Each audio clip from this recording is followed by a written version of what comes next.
Hello, hello, hello. Welcome to Royal Sussex Live. Welcome, one and all. Let me see. Stevie Ross was here first. Thank you so much. And let's see. Lydia Washington, Beverly McCaskill, Mystic Toxin, Mary H., B. Martin, Black Queen. Oh, Black Queen has a new profile pic. Very cool. Antoinette Kennedy, Lorna Williams. Okay, and I'll just scroll down and see. All right, let me go ahead and get my slides up. Okay. Hmm. Mm-hmm.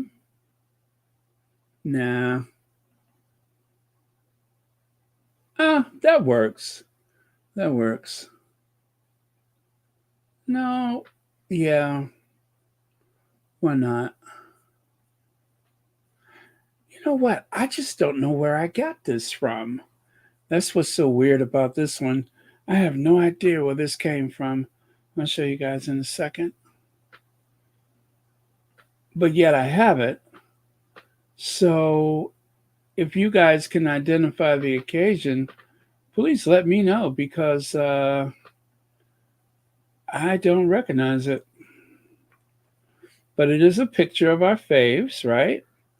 And I just know not from whence it came. Is that a word? Oh, well.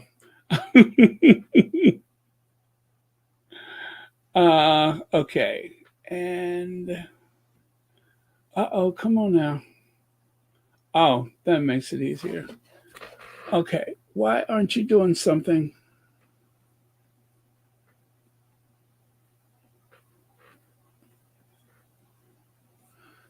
Okay. Sorry, you guys. I'll show you in just a second. Don't know where this came from, but it's our faves enjoying a very wintry scene, if you will. Okay. And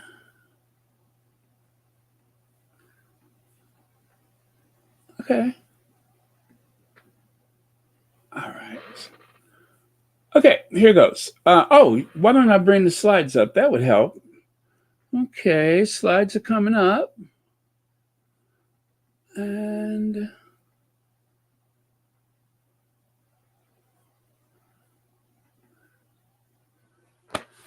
all right, on the way. So Black Queen, let me see what I'm. Oh, beautiful. Look at those cheekbones and that beautiful skin. Very nice. Very glamorous. Beautiful. Nice. You see, I got a coffee cup up to my face just to spare anybody any discomfort. Today, a coffee cup. Tomorrow, I don't know, maybe a salad bowl or a dinner plate. Anything to protect you all. Um, I got jokes. Okay. Uh, oh, there it is. Slides. Okay. How about that thumbnail? Designed it myself.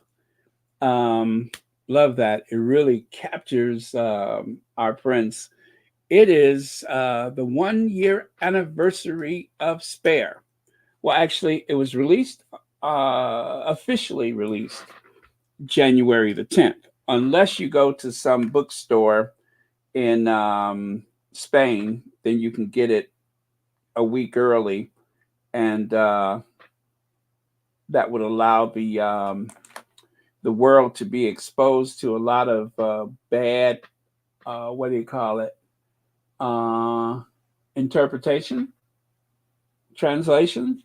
Yeah, I would say it was both. It was translated and interpreted because some people assigned a different meaning to certain things. So that's why I say not only was it transcribed, but it was also interpreted because people were trying to tell us what to think before we actually got the book. Oh, a deep dive. What am I diving into? What am I diving into? I want to see that.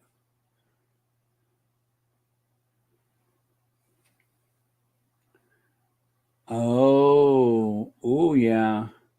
Yeah. Um, Fortunately, um, I don't see as much of that, probably because the moderators have already dealt with it. But um, has there been a really big problem with that on Royal Sussex?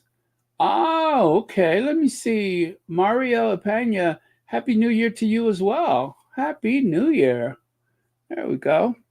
Let me do this properly if you don't mind. How about that? Happy New Year, right? Love that. Happy New Year. Oh, yeah. And what came with the new year? 49,000 subscribers.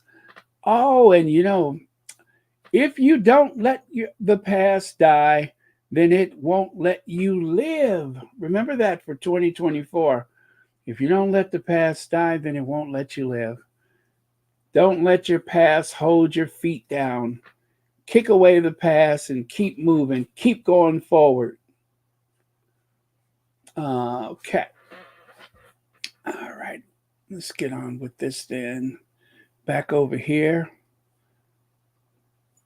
Now, your parents putting bread bags on your feet inside your shoes, I'm sorry, snow boots to keep your feet dry. Now, this is one of the best examples of love that I've ever known in my entire life. Sometimes our parents would save those Wonder Bread uh, bags, and we would slide our feet into those, and that is how we kept our feet dry. Because sometimes the boots were supposed to deal with the snow, but eventually they would become a bit waterlogged and everything. The technology wasn't all that back then. So fortunately for us, our parents had an idea. In order to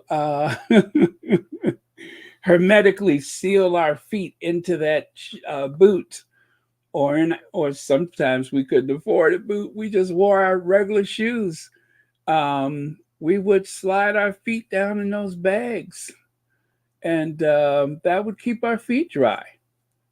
Yeah, those bags would last all day long, and then sometimes you might even be lucky and wear them again tomorrow.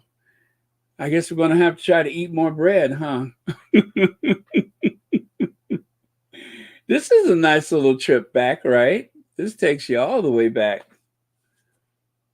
Our parents were innovators, right? Our parents were innovators. And with lots of love and just a little bit of luck, they would see us through everything. So I am grateful for it. Matter of fact, if I could find a couple of those bags today, I would be that much more happy. Yes, Beverly, I stumbled on this photograph and it kind of made me laugh. It took me way back down memory lane. I feel the happiness and I feel the pain. I thought it was over. Here I go again. Do, do, do. Okay, that's right. A trip down memory lane. And I don't know how to.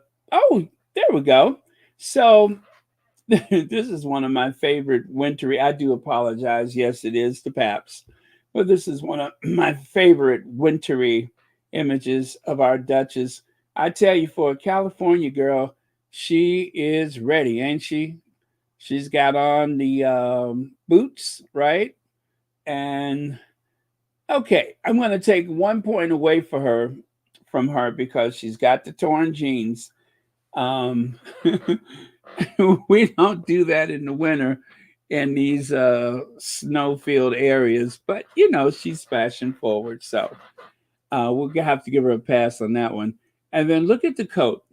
Now, I believe our Duchess was able to drive, but for people who had to take the bus, you had to get that coat that almost looked like a quilt. You know what I'm talking about? You have to get that ugly coat out, because otherwise there's no way you're going to survive the winter. It's just good to have something, like, it's not practical for driving. It's a little bit much for driving. So if you're driving, you want something shorter. But if you're on that bus stop early in the morning trying to get to work, you want a coat that's going to go at least down to your knees. But I've seen some people that had coats that went all the way down to their ankles. It's like you could see, it's, you know how when ducks are in the water and on top they're just, motionless and they're gliding across the water, but yet beneath the water, their feet are flapping away. And that is how some people are with those big, long, quilted winter coats. Those coats mean business. They'll get you through a lot. So, um, yeah, that was when she was in Toronto. Absolutely. I love the winter time, though. I love a good snow. And I'm very sad because we haven't had any really good snow. It just keeps melting. It's not cold enough for the snow to stick. And I hear in Iowa, like right now in Iowa, they got about 10 inches of snow. It's a wintry wonderland. But yeah, not so lucky today. And that's too bad because I love it. I'm one of those people that just, I feel a sense of calm and nostalgia. It reminds me of my youth.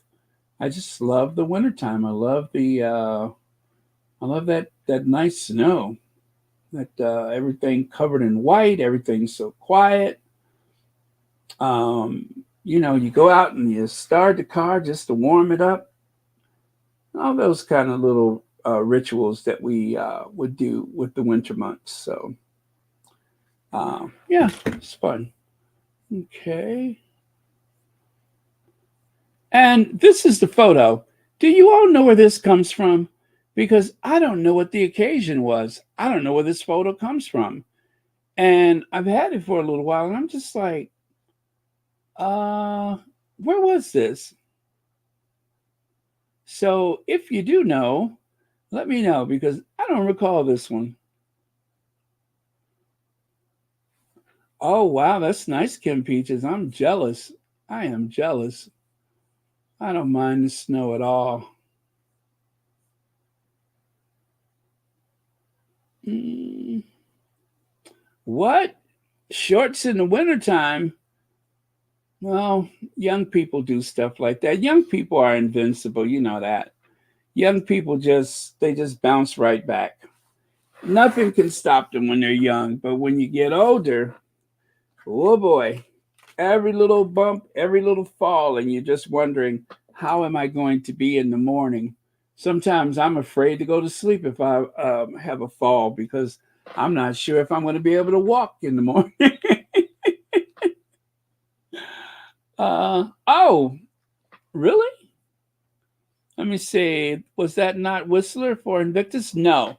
I've had this for a while. I don't think this was for the Invictus when they went up there recently. I don't think so. Oh, you think it's AI? Okay. Okay. Perhaps it's AI. The reflection on the glasses is a tell, right? The lack of reflection in the lenses of their sunglasses. That is a bit of a tell. Okay. AI generated. This is why I haven't used it because I couldn't figure out where it came from. And I like to be sure. Um, okay, thank you. I like to be sure before I share stuff. I am a stickler for those kind of details. And if I don't know for sure, I'm definitely going to say something. So um, when I was looking for something, I said, well, let me see if anybody knows where this comes from. But yeah, okay, AI makes sense because me being such a squatty, it's kind of odd when I can't place something. You know what I mean? It's very odd when I cannot place where something is. So, all right, thank you guys. And wow, look at how it's got the height perfect. Their height is perfect. Let's count the fingers though. because sometimes AI cannot figure out how many fingers a person is supposed to have.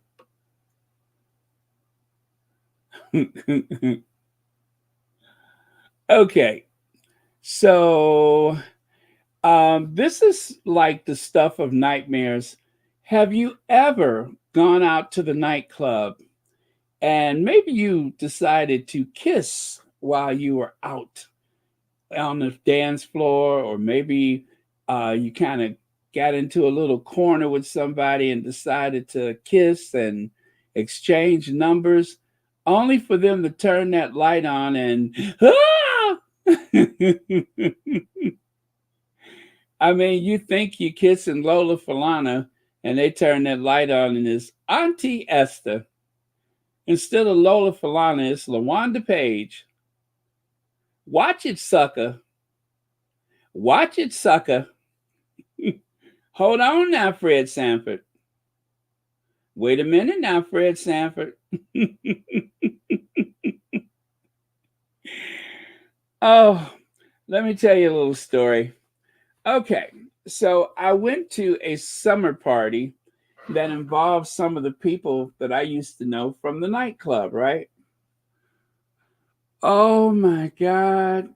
Seeing the nightclub people in the daytime, in the afternoon sunlight, is frightening. Everybody aged. Everybody aged. It was not a good feeling. And I've learned that you should wait until you see somebody in sunlight, because the person you meet in the club is not the person that you're going to meet on the street. Know what I'm saying? You got to get past that hurdle first. It's something about a nightclub that makes everybody look like they're about 30 years old. If you're under 30, over 30, everybody look like they about 30. I think they had an episode of Designing Women where everybody looked like they were about 30 years old. And that could also get you in trouble too, because sometimes people be in the club ain't even supposed to be at the club. Um, but yeah, so uh, watch it, Fred Sanford. Hold on now, Fred Sanford, you old fish-eyed fool. Uh, oh yes, don't you love that? Don't you love that? I'm going to share that here later. So if you haven't had a chance to watch it, we will get around to it. But yeah, so anyway, this is just a little cautionary tale for you.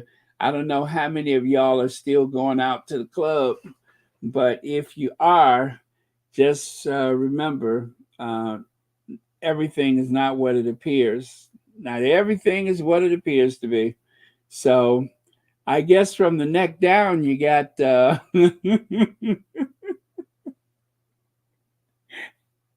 you got what's the name?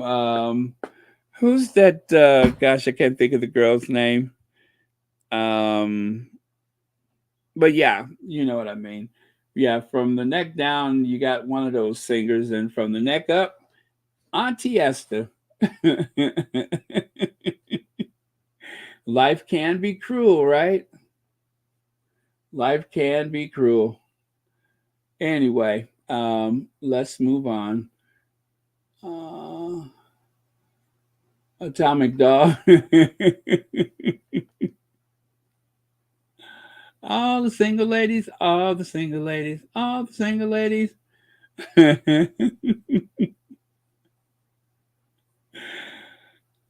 Well, as Auntie Esther would say, he who is without sin, let him cast the first stone. Glory. All right. So, speaking of anniversaries, here's another. Check it out. After many months of reflection and internal discussions, we have chosen to make a transition this year in starting to carve out a progressive new role within this institution. We intend to step back as senior members of the royal family and work to become financially independent while continuing to fully support Her Majesty the Queen. It is with your encouragement, particularly over the last few years, that we feel prepared to make this adjustment. We are now we now plan to balance our time between the United Kingdom and North America, continuing to honor our duty to the Queen, the Commonwealth, and our patronages. The geographic balance will enable us to raise our son with an appreciation for the royal tradition into which he was born, while also providing our family with the space to focus on the next chapter, including the launch of our new charitable entity. We look forward to sharing the full details of this exciting next step in due course. As we continue to collaborate with Her Majesty the Queen, the Prince of Wales, the Duke of Cambridge, and all relevant parties. Until then, accept our deepest thanks for your continued support. The Duke and Duchess of Sussex. Oh my goodness, that is heartbreaking, but it was very necessary. As I have so often said, sometimes God will do for you what you are unable to do for yourself, and that's just the way life is. Sometimes you have to get pushed out of the nest before you know you can fly. If you hadn't gotten pushed out the nest, how would you know you could fly? And it is painful. It should not happen. There's no excuse for the things that happen to them. Um, it's always a disappointment for anyone, especially people that are optimistic, open minded, thoughtful, empathetic. It is a huge disappointment when you realize that your family don't necessarily love you like other families do. You're not having that experience like you see on a rom-com or maybe a television sitcom or whatever. That's not your reality. But then again, is anybody's life a storybook or a romantic comedy or a situational comedy, or is it something more nuanced? It's a good question, right? Is anybody having that experience? The grass is always greener. All that glitters is not gold. Everything looks so different from a distance, but once you get up close, and I do mean once you get up close, you know what happens, right? They turn the lights up. They turn the lights up.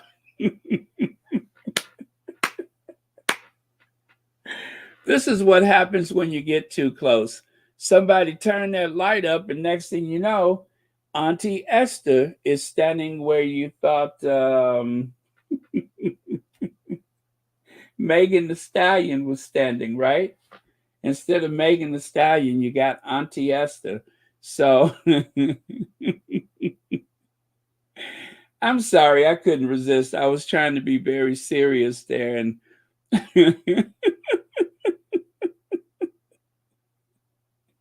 I could not resist. I could not resist. I mean, having your undivided attention like that for so long was not my intention. I could assure you of that. But okay, let me go back to being serious. Where was I? So, anyway, um, what I was saying is then they turned the lights up.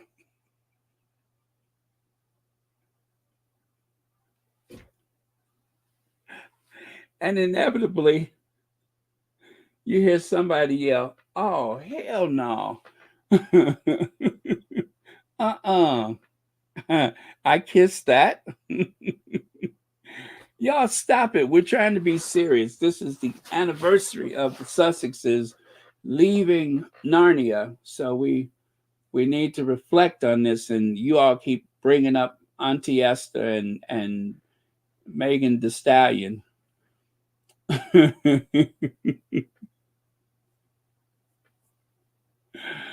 Okay, serious. Serious. But yeah, so sometimes We have to go through some things in order to grow, and that's what's happened with the Sussexes.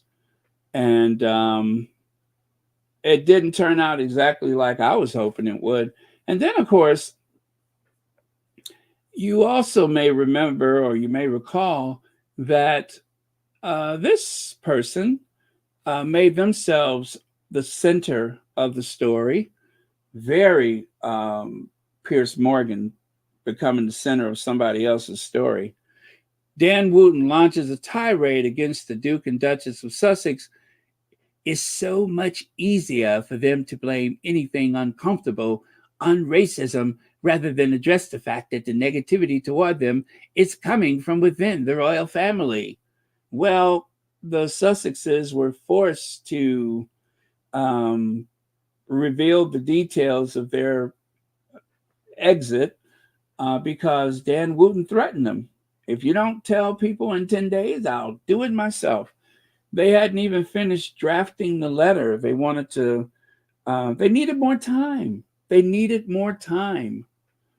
And Dan Wooten um, decided that it was just too tempting to get heavy handed with someone else's life, as he's done so many times.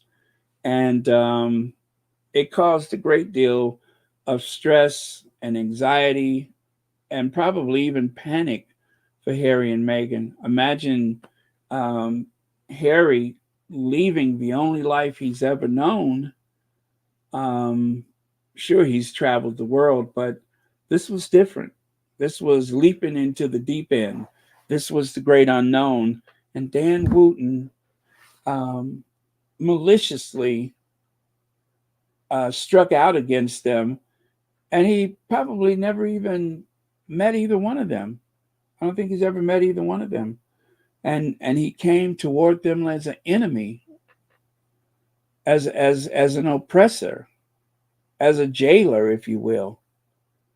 It was a very bizarre thing to do, but when you know the tabloid media and the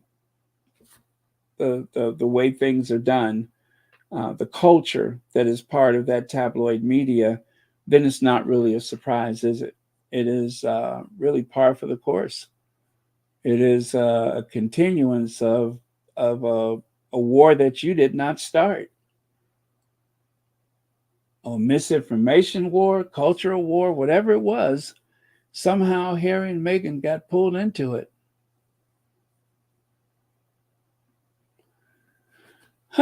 Well, but now they're happy. They're away from all that. And just as they have since the day we saw them sit together at the Invictus Games, ever since the day we saw, excuse me, their engagement interview. And no, I do not have the humidifier on. Shame on me. The engagement interview, ever since that day, we haven't been able to take our eyes off of them. They just are so uh, perfect for one another. And anyone who's ever met them always says the same thing. They just seem so perfect for each other. So at least that hasn't changed.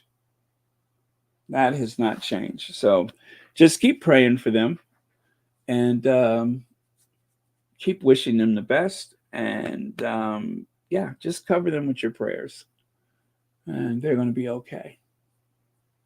All right. So, and the Freedom Flight took them to Canada. And then from Canada, it was off to the United States before the borders closed.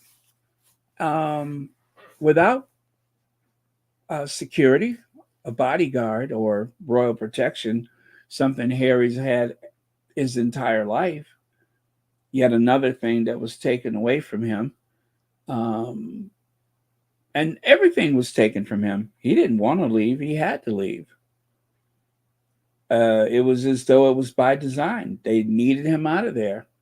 If you stay, you are going to be a very bitter drunk, and we hope your wife will leave you. That was the other option, was to stay and hope that Meghan would just go and that Harry would stay.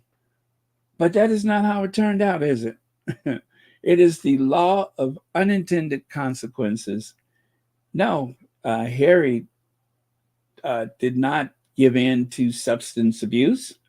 Harry did not wallow in his own sorrow. As a matter of fact, as a couple, they have done nothing but get stronger. And for the first time in his life, Harry has a mortgage. Harry owns property, right? He's paying a light bill, right? He's paying for electricity. He's heating his home. This is something that's never been. I mean, he had to start from square one, but now he's there. Now he's there. It's not so different from the discipline of learning to fly an Apache helicopter, I'm sure, but still very different from the way the rest of that family live, where other people handle things. The senior royals, that is, other people handle things. Okay, so there we are. And then, of course, there was Stephen Colbert. It's been about a year, so 4 years, right, since they left Narnia. Is it 3 years or 4 years? Um, 2020, 21, 22, 23, 24. Yeah, I guess it is 4 years. Um, and of course, it's been a year since the Stephen Colbert. Now, I think the Stephen Colbert was taped on January 9th, and then it premiered like what, a week later or something like that. Well, anyway, that is Harry with his Montecito protection officer. As a matter of fact, as we all know, in Montecito, there are no leaks. Wait, where's my bell? That is weird. Where's my bell? Okay, there we go. What? How? Wait, how did that get behind the computer? Where there are no leaks in Montecito. So, but there are no leaks. But guess what they are? They are royal, and I do mean royal, executive producers. Two of them. There are two royal executive producers in Montecito. That's one of the producers. Let me show you the other one. Um, they are probably the hottest producers in California, but let me see. Where's that other producer? Ah, there she is. Ha, that's the other producer. Yeah, don't mind them. They're just producing. Don't mind them at all. They're producing. They're let the Sussexes Sussex and let the producers produce. Yes, I love that. It's got a nice ring to it. Executive producer.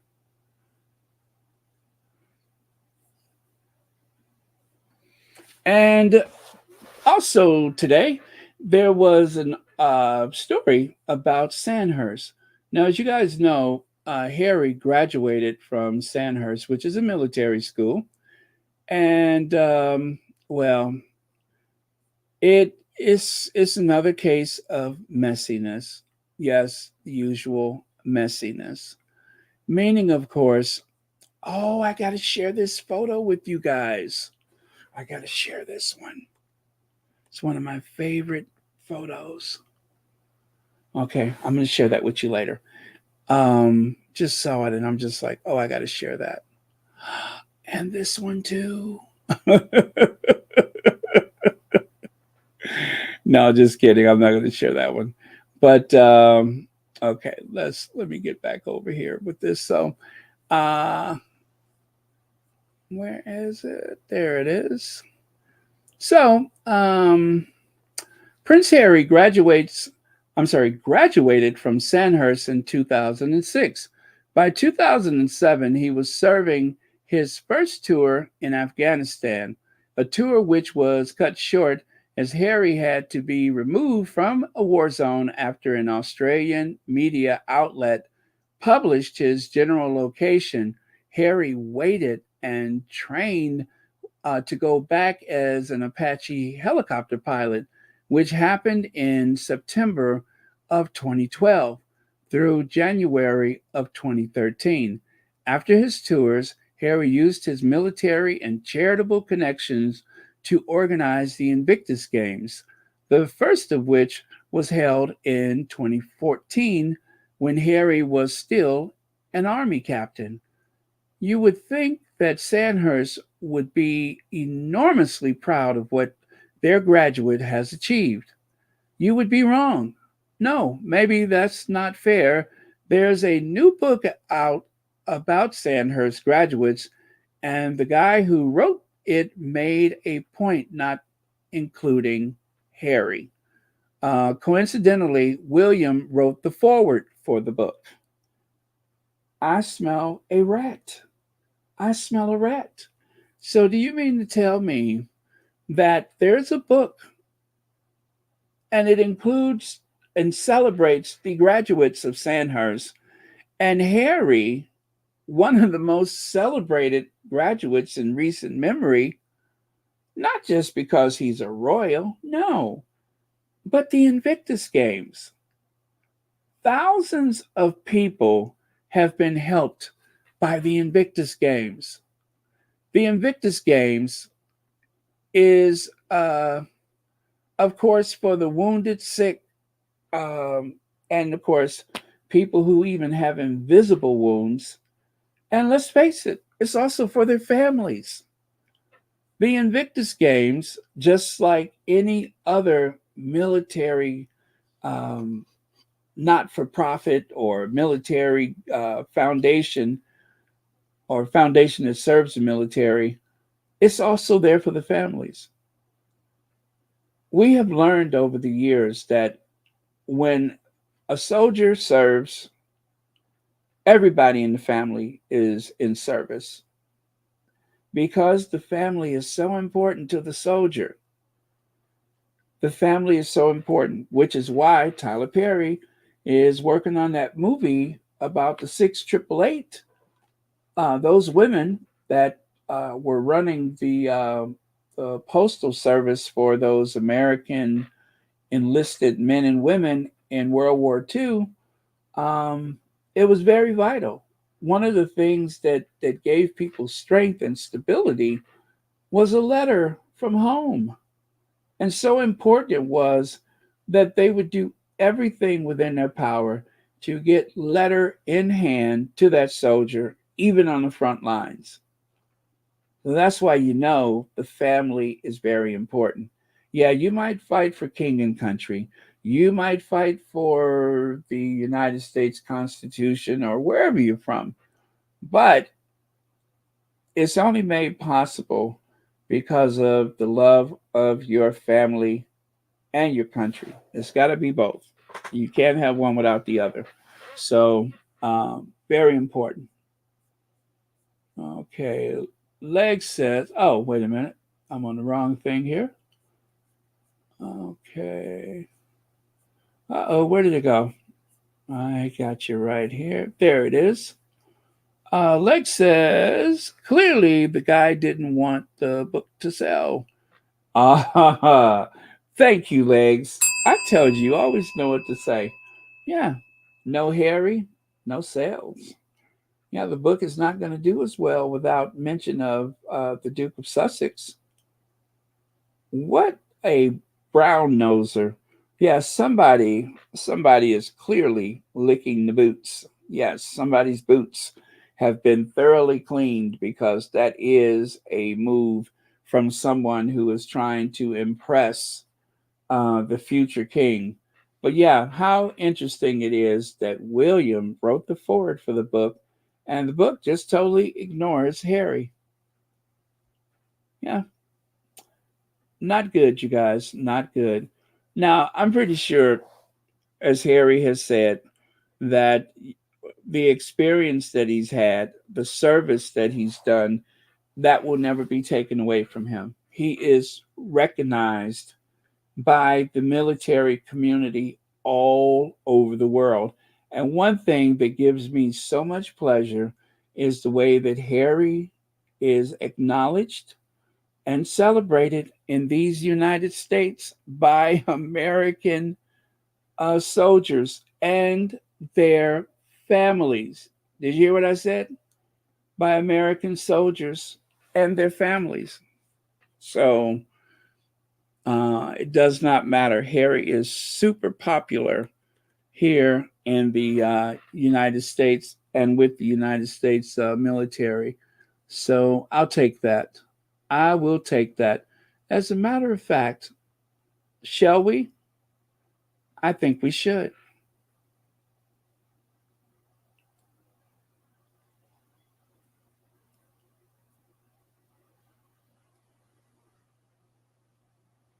At least I want to. Ah, that did not work out. Let me try it again. Bugger. Okay, let me try that one more time. That was a nice little segue, and this darn thing is tripping. Okay, shall we?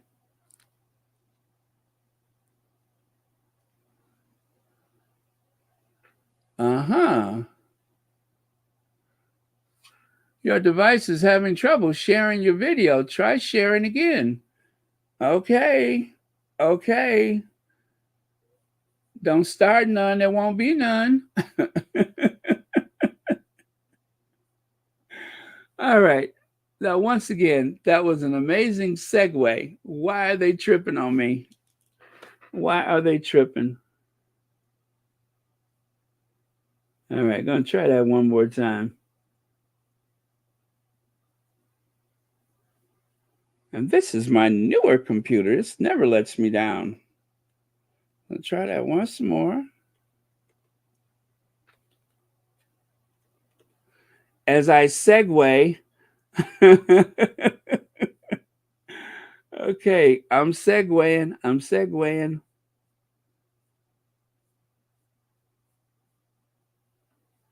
Try this again. Here goes the segue.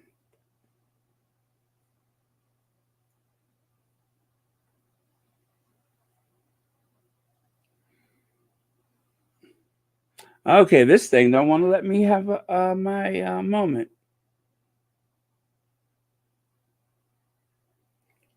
Do I have too many things open? I don't think so. I'll try closing a couple of things. Oh, let me close that. Maybe that's what it is. I'll close that.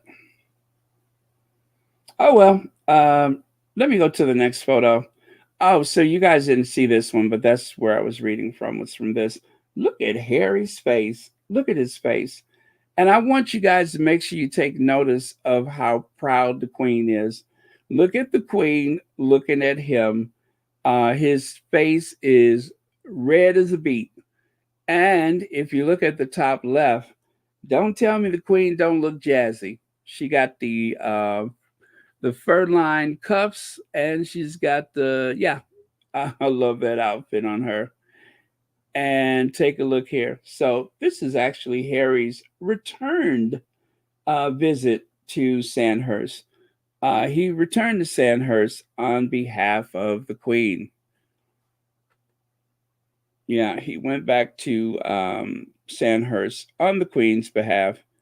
Um, and I believe that was back in 2017. That was 2017 when he went back to Sandhurst. It says Prince Harry returns to Sandhurst for Sovereign's Parade on behalf of the Queen. Very, very sweet. And then check this out. There's Harry doing just as his grandma, reviewing the troops. Very cool. And right there it says Prince Harry has been representing the Queen at the Royal Military Academy, Sandhurst, 11 years after he graduated from there. On the date of his marriage to Meghan Markle was confirmed. The prince took the salute at the passing out of the latest officer's cadet. He presented the Sword of Honor to the latest standout officer cadet and the International Sword and Queen's Medal. The prince was commissioned as an army officer in 2006. He represented his grandmother as at the Sovereign's Parade, which takes place at the end of each term for those who have completed the year-long commissioning course. So look at Harry. Look at Harry. Yeah, and I know he misses that kind of stuff. I know he misses it, but he has a higher calling, I'm afraid. And, you guys, whatever you might be thinking right now, at some point, it was going to cause friction having Harry standing out, so proud and so admired and so loved. That was going to cause problems, whether they stayed or whether they left. It would have been something. Even after they left, as you can see, the briefing and leaking continued. And I couldn't help but think that while they were there, it would have been that much worse. Harry hasn't done anything wrong. His very jealous brother, and of course, the vendetta from the press, of course, the same press that abused him most of his life. That is the reason why things have been so challenging. But the Sussexes are rising to that challenge, and they're doing incredibly well, all things considered, with all of the stuff that has been working against them. I don't know who could have done better than what they're doing right now. Who could have been more prepared? Who could have had the ability to rise above all of the constant negativity and um, leaks and briefs and antagonistic behavior from his brother?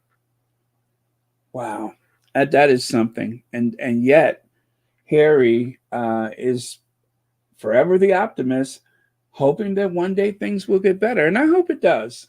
I hope it does. I hope whatever is best for the Sussex family, that is the direction I want them to go. Whatever is best for them. Not what I want, but what's best for them. That's what's important because they are the ones who suffered through everything that happened from day one. So now let me see if this thing is going to let me segue. I want a segue. God, that was perfect timing. I just don't know why that did not work. It says check back later. Something that I've done, I don't know how many times. Isn't that something? That's what I wanted. And look at how fast it popped up. Anyway, let me go to Ken Fisher. Well, I'm going to start with Lloyd Austin. And you guys pray for Lloyd Austin because he's not well. But I tell you, Lloyd Austin brings it down from the mountaintop. Tell him about it, Lloyd. Thank you for your service during 2 tours in Afghanistan with the British Army and for being a champion of veterans in this community. I'd now like to introduce Prince Harry, the Duke of Sussex, who's a humanitarian, mental wellness advocate, environmentalist, and military veteran. As co-founder of Archwell, he is focused on driving systemic change across all communities through nonprofit work as well as creative activations. The mission across Archwell, which currently includes Archwell Foundation, Archwell Productions, and Archwell Audio, is united behind the deeply held belief that compassion is the defining cultural force of the 21st century. In fact, Prince Harry has dedicated his life's work to advancing causes that he is passionate about. He is the founder of the Invictus Games, a platform for wounded, injured, and sick service personnel to use sport as part of their rehabilitation, something I know a little about, as well as Travelist, a nonprofit entity comprised of several of the largest online travel agencies in the world. Additionally, he co-founded Santa Bali with his dear friend, Prince Seso of Lesotho.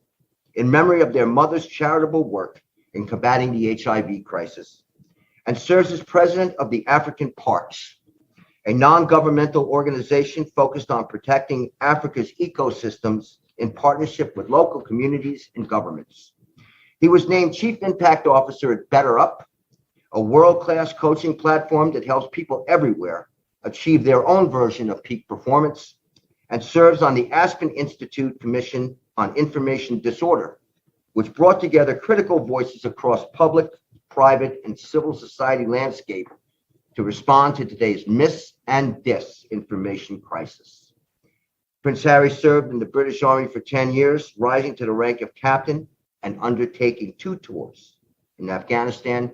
And I must say, it's been my absolute privilege to work with him. Prince Harry, over to you, sir. So that's what I wanted to share. Today seemed like a good day for it, but for the love of his money, for the love of his mother, he has been punished by that institution. And for the love of his wife, he has been punished. And hopefully there won't be a punishment loving his children. So they've tried to take everything that they could away from him. And if they get a chance to, they'll probably do more. So I'm glad that Harry pushed back. I'm glad that the family is feeling the sting of the disapproval of the public. The Sussexes don't have a media on their side. They don't have these big media companies on their side. Also, they don't have the older British public on their side. I mean, sure, there's plenty of them. There may even be a silent majority that we don't know about, but still, there's a lot that is working against them. So that is why we're here, because we are doing the best we can to inform and educate and set the record straight. Because the Sussexes are doing some great things, and they deserve to have a clean slate, a fresh start, and not the constant attacks from back home. But they seem to have Sussex on their mind, and they just won't let go, whether it's the institution, the tabloid media, and of course, some of those Brexiteers, all of those. And they try to recruit people wherever they can find them. Of course, here in the United States, it's just like James O'Brien was saying the other day, if you find me someone that seems to have that kind of hate, I can show you someone who voted for Brexit. And how many times have I said that the Brexiteers and the MAGA people are all one and the same? And that unfortunately, Harry and Meghan have been caught up in this horrible culture war, which is why you can have an award show and someone takes a cheap shot at them like that, because it has become such a part of the pop culture. And I don't know when that ends or when it changes, but thank God they're not over there where they would be so vulnerable. Black Queen says, Baron, I put a link in the chat about the Black CNN anchor diagnosed with stage 3 breast cancer. It would be nice if you could play it here if you can. I have not been successful doing that unless I pre-record it, but I haven't been able to play stuff directly from the interweb. That I've always had a problem with. So unfortunately, I couldn't do it now. And especially if it is something from CNN, it is probably a copyright. So I would have to find another way to do it, like with still photos and such. So unfortunately, I don't think I could, even if I wanted to.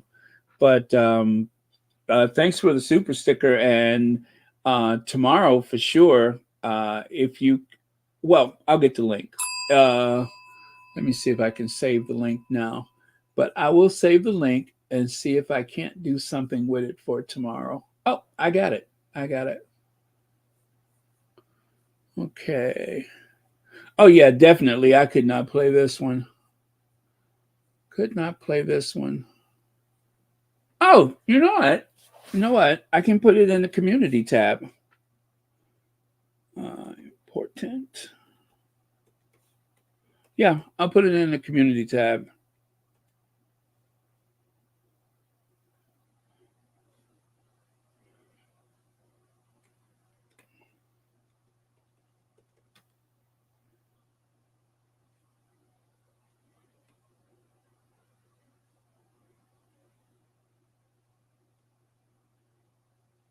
Okay, important report. Uh,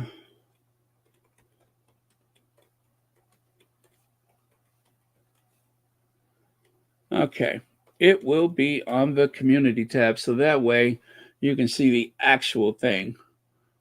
Oh, I'm glad I thought about that. There we go.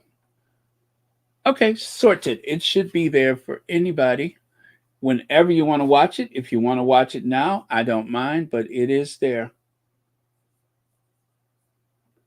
Okay. Thank you, Black Queen. You are super, super thoughtful because that is very, very important. Okay. Uh, got it, Lottie? It's on the community tab. It's on the community tab. Oh, what am I thinking? I could also put it at the top of the link, can I? Oh man, I tell you, I'm all sorts. Let me see here. There I go. It's pinned to the top of the chat. This technology. All right. So there you have it in two places. It's at the top of the chat, and it is also what do you call it? It's also on the community tab. But do watch it because I'm sure it is vitally important. So right here, you can see Harry on the occasion representing his grandmother. He actually signed the guest book at Sandhurst. Imagine that, graduating from Sandhurst, and then years later, you come back um, uh, with your marriage less than a year away, I think, right? At this point, marriage was less than a year away. And so life had changed a lot from the days when he was a cadet at Sandhurst. And just imagine if he went back there tomorrow, woo, he would have some stories to tell. But I am super proud of this man, and I am in awe of some of the things that he's achieved. I am completely in awe. In spite of, you know what I mean? In spite of. And there, of course, is his brother, old Sourpuss. The ingrate, ungrateful, unkind, rude, menacing bully of a brother who has bullied so many people in the course of being a member of that family, as well as now he's the Prince of Wales, and yet he is protected. I could never feel bad about being pushed out of a system that uplifts and celebrates someone like Prince William. I could never, ever feel bad about that. I would hate losing the ability to share my life with my children for sure, but I would hate, yeah, I would hate that. But the other parts of it, if a system like that celebrates someone like this, that system needs not even exist as far as I'm concerned. I never thought in my life that I would uh, be relieved at the idea that there's a group running around with placards and writing articles. And let's see, there was a book that was written by Graham Smith, Republic. I don't really care because it doesn't really affect me one way or the other. I don't care whether there is a royal family or isn't, whether there is a sovereign or there isn't. It's not that important. But I care about what that institution has done to two really wonderful people that I do care about. So let me see. Yeah, what's on the inside is definitely coming out through his pores. It is oozing out of his hair follicles, his pores, and everything else. Just an awful person. Awful. Awful. You know, I don't know how many of y'all actually read Despair or listened to the audio, but there was a certain part of the book where Harry just, well, actually not a certain part, all of it. Harry just explained parts of their relationship here and there, and part of it is the idea that, that's still my brother. I love my brother. I wish I could have a relationship with my brother and not the institution. Want a relationship with my family and not the institution, all those things. And then, of course, then there's Endgame, a book which is not going to be a big deal in years to come because they have done so much to try to, actually, it may be appreciated years from now, but right now it's not doing so well. But Omid Scobie said that he seemed to be in a place where William was driving, and William kind of snarled at him. Those are my words. As though, I'm in this car, you're on 2 feet. It was one of those kind of moments. And while it was not implied by Omid Scobie that he was afraid for his life, it did kind of dawn on him what a precarious situation he was in, and how, you know, anything could have happened.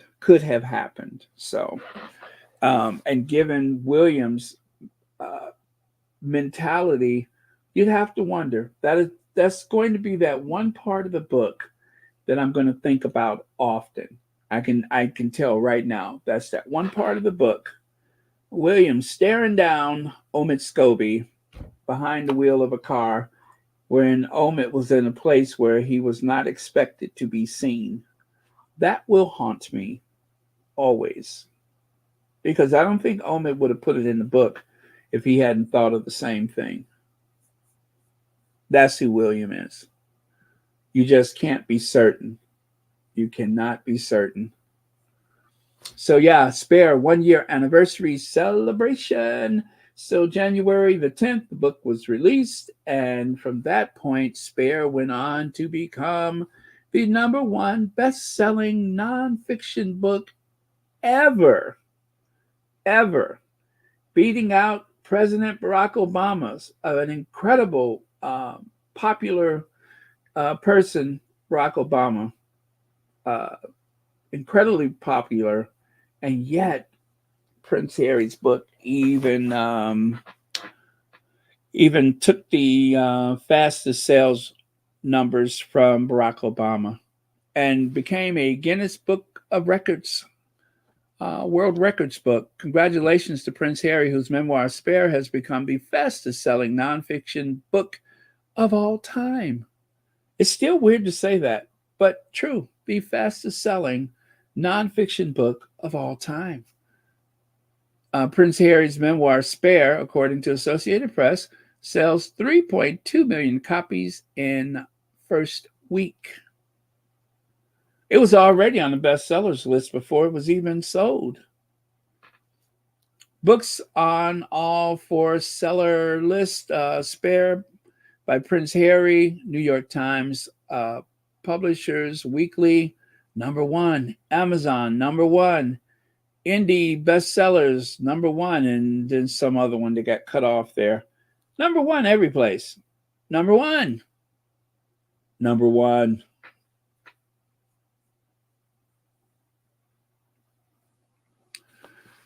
Prince Harry and Meghan Markle are fair game, but Joy Coy crossed the line by targeting royals.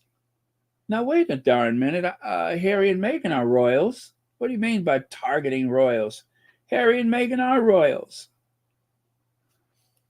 Joy Coy's attempt at mocking the royal family in his Golden Globe speech has fallen flat, and there's very good reason for it. Maybe it's fallen flat to you, but not to everybody. And then, of course, in this article, which was very slanted against the Sussexes, of course, they made this claim that the audience thought everything he said about Harry and Meghan was super funny, and they didn't seem to think that the words about the royals back in Narnia, as though that was not funny or that no one laughed at it. And the truth is, they managed to catch the CEO of Netflix nervously laughing, which this guy laughs at everything. And of course, they didn't cut the camera on anyone else in the crowd when the royals were mentioned. There was kind of a broad view of the room. And let me tell you something, it wasn't that many people laughing then. And really, there wasn't any people laughing at Harry and Meghan. There was like this nervous thing from the CEO of Netflix. Well, the guy can see in the monitor that he's on television, so he didn't want to be that person. So he just kind of, but yeah, so they misrepresented the situation. The same people who said that Harry was looking glum at the Beyonce concert when everybody knows Harry was doing the stanky leg. Yep, he was doing the stanky leg, the wop. He was doing the funky four corners, the butterfly. He was doing all that, the Earl Flan. It was all kind of dances he was doing, old school stuff you don't even know he know, right? And did I bring back any memories just now with some of those moves that I just mentioned? The Uncle Jed, huh? He was doing the Uncle Jed. Come on now, y'all know you know those dances. But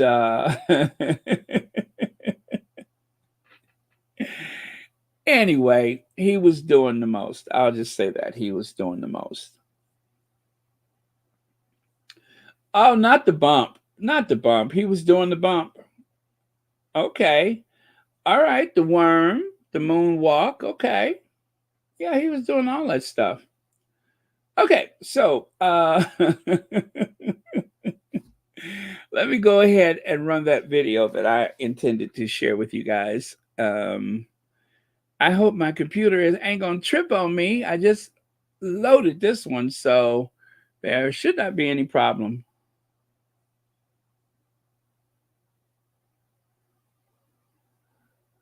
Tom Bower, I'm glad he's not my accountant, because, I mean, Tom, you know, he's a gifted biographer and all the rest of it, but Harry and Meghan are worth an absolute bomb. Yeah. So I don't think, even if they lost everything, and whether they deserve to, whatever the case, they've got a lot of money. So yes. I don't think there's a problem in that respect, JJ. Yes. Tom Bower is clearly a man who just hates Meghan Markle. That's it. Yeah. I won't go as far as to call him a misogynist, because he's not mean to all women, just Meghan Markle. He knows clearly nothing about Hollywood. Stick to the royals, Tom, because you know nothing about how Hollywood works. Just because she signed to a new agency, he thinks, wow, she should be working straight away. It's not how it works. Yeah. The biggest players in Hollywood do not work continually flat out, non-stop. Actually, it's the people who are less successful who are trudging and trawling, trying to get everything they can. I'll just very quickly tell you a story. The most successful director of our time, Martin Scorsese, teams up with the most successful actor of our time, Leonardo DiCaprio. For The Wolf of Wall Street, one of the most successful biographies in history, they couldn't find any financing. Have you got the world's greatest director and the world's greatest actor in Hollywood? Nobody wants to fund their films. That's how Hollywood is. So if he thinks that they're unsuccessful because they've been paid money from Netflix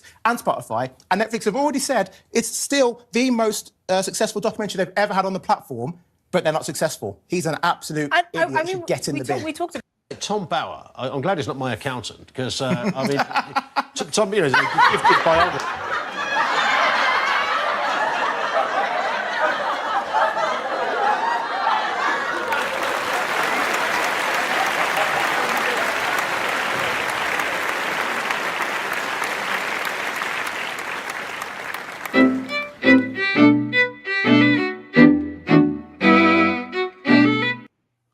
What a monster. What a monster. But I guess this guy's name is JJ. The other guy with the white hair, I don't know what his name is, but that was on the talk. And you know what? I'm glad he said that. Unfortunately, not enough people will hear it.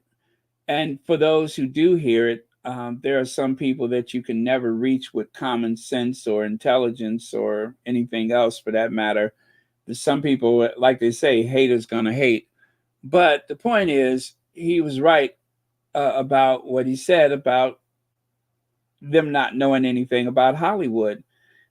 You hear someone like a Tom Bauer or like the Lady C, and they and even I would say that what's her name knows better, Schofield, that Schofield lady, but she pretends otherwise. You know, she's on a how do I put this?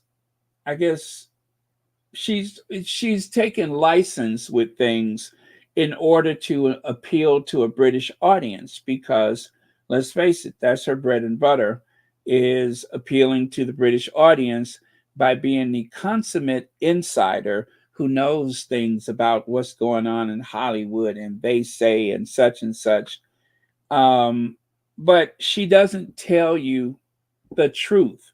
She tells you an opinion about things. But the truth is, when it comes to red carpets, unless you are selling something, unless you are promoting a movie, most people don't care for that. It's expensive to go on a red carpet. It's expensive to go to these events. And unless you got something, you know, that you're trying to promote, most people stay home. Yeah, there's some people that will go to everything. But then there's people, if everybody famous and everyone who worked in the industry, or should I say, were to show up at the Golden Globes, at the Academy Awards, at the Grammy Awards, if all of those people showed up at the same time, there wouldn't be enough room for them because there's just that many people that have worked in the industry. Not everybody's working all the time. Not everybody's promoting stuff all the time. Those nights are really meant for people who actually have a vested interest. So this idea that, oh, Harry and Meghan, they never go to this and that, these parties and that red carpet. Why would they? Why would anybody that isn't promoting a movie?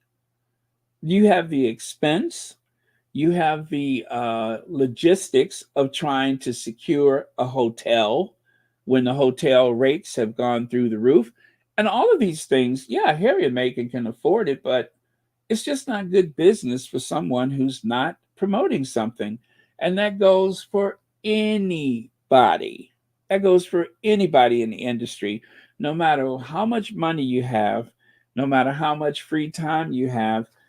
You just don't go to these things unless it's absolutely necessary. If they ask you to present and you're inclined to present. So Meghan is not acting right now. She has no purpose to go and do a presentation.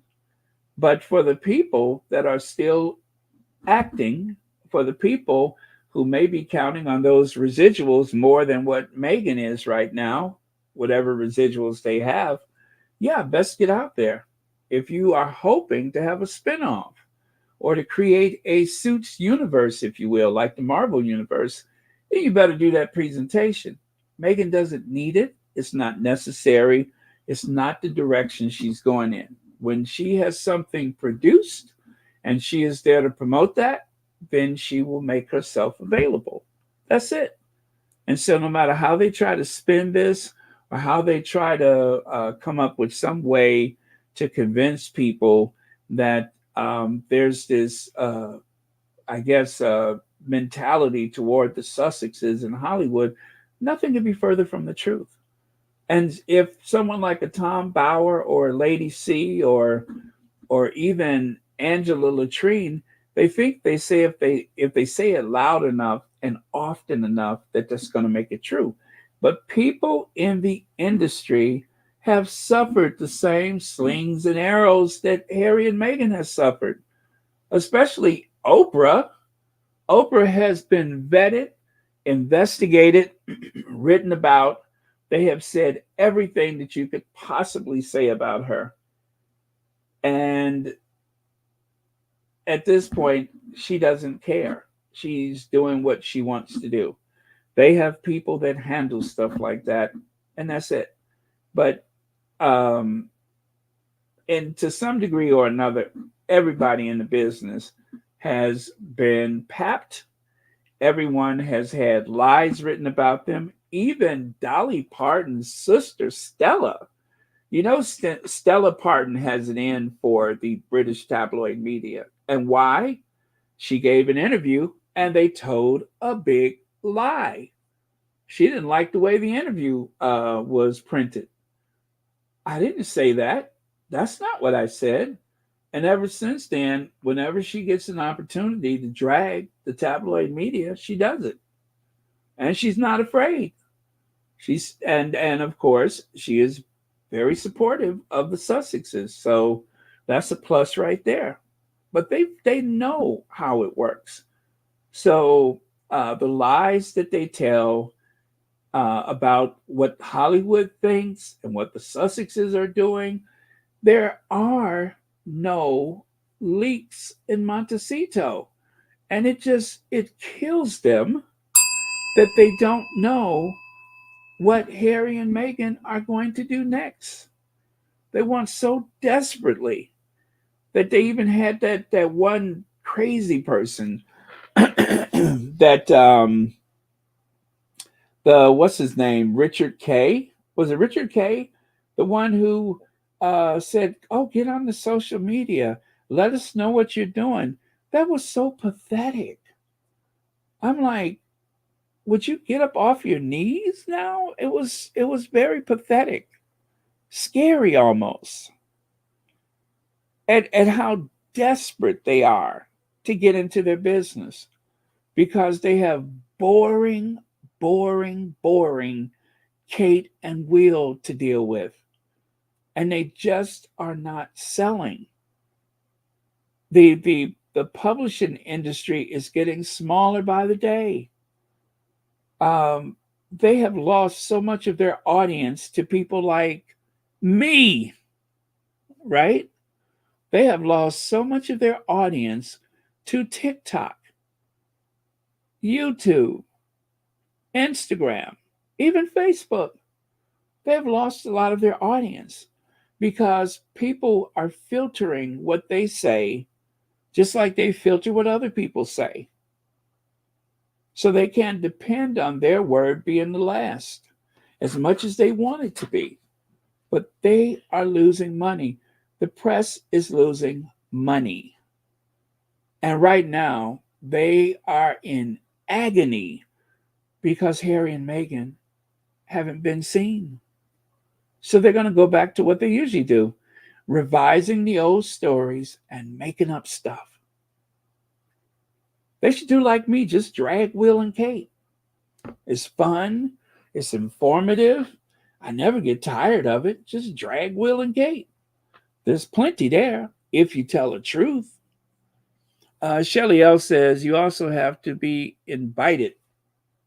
Here, here, you have to be invited. That is the most important thing. And invite. That's why I say if everybody in the industry showed up at one time, there wouldn't even be room for them. There wouldn't even be room for them. I mean, you saw them at the Golden Globes sitting at banquet tables. They weren't in some cavernous theater. They were sitting at banquet tables. It didn't seem like a very large space. If there was more seating, I didn't see it, but it didn't even seem like a very large space. There wouldn't even be room for everybody. It is people who are promoting the industry, not just anybody who's ever done something. And most importantly, you have to be invited.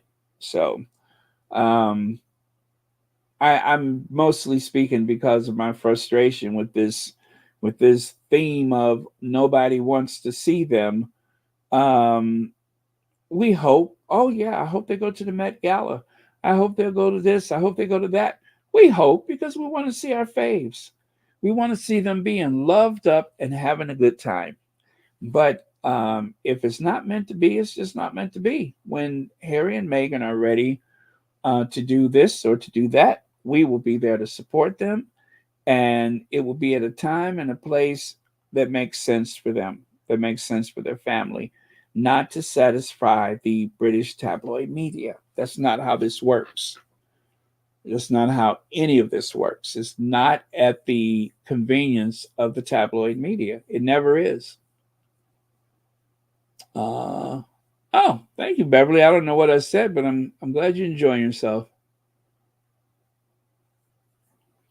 Meghan has been consistent from her engagement interview using her platform and its visibility, that is, to support the causes she has always championed. She isn't new to this. She is true to this. That's right. Let me see. Marcelina Martinez, thank you so much for the super chat. Tom Bauer and clowns like him don't make the royal family look good at all.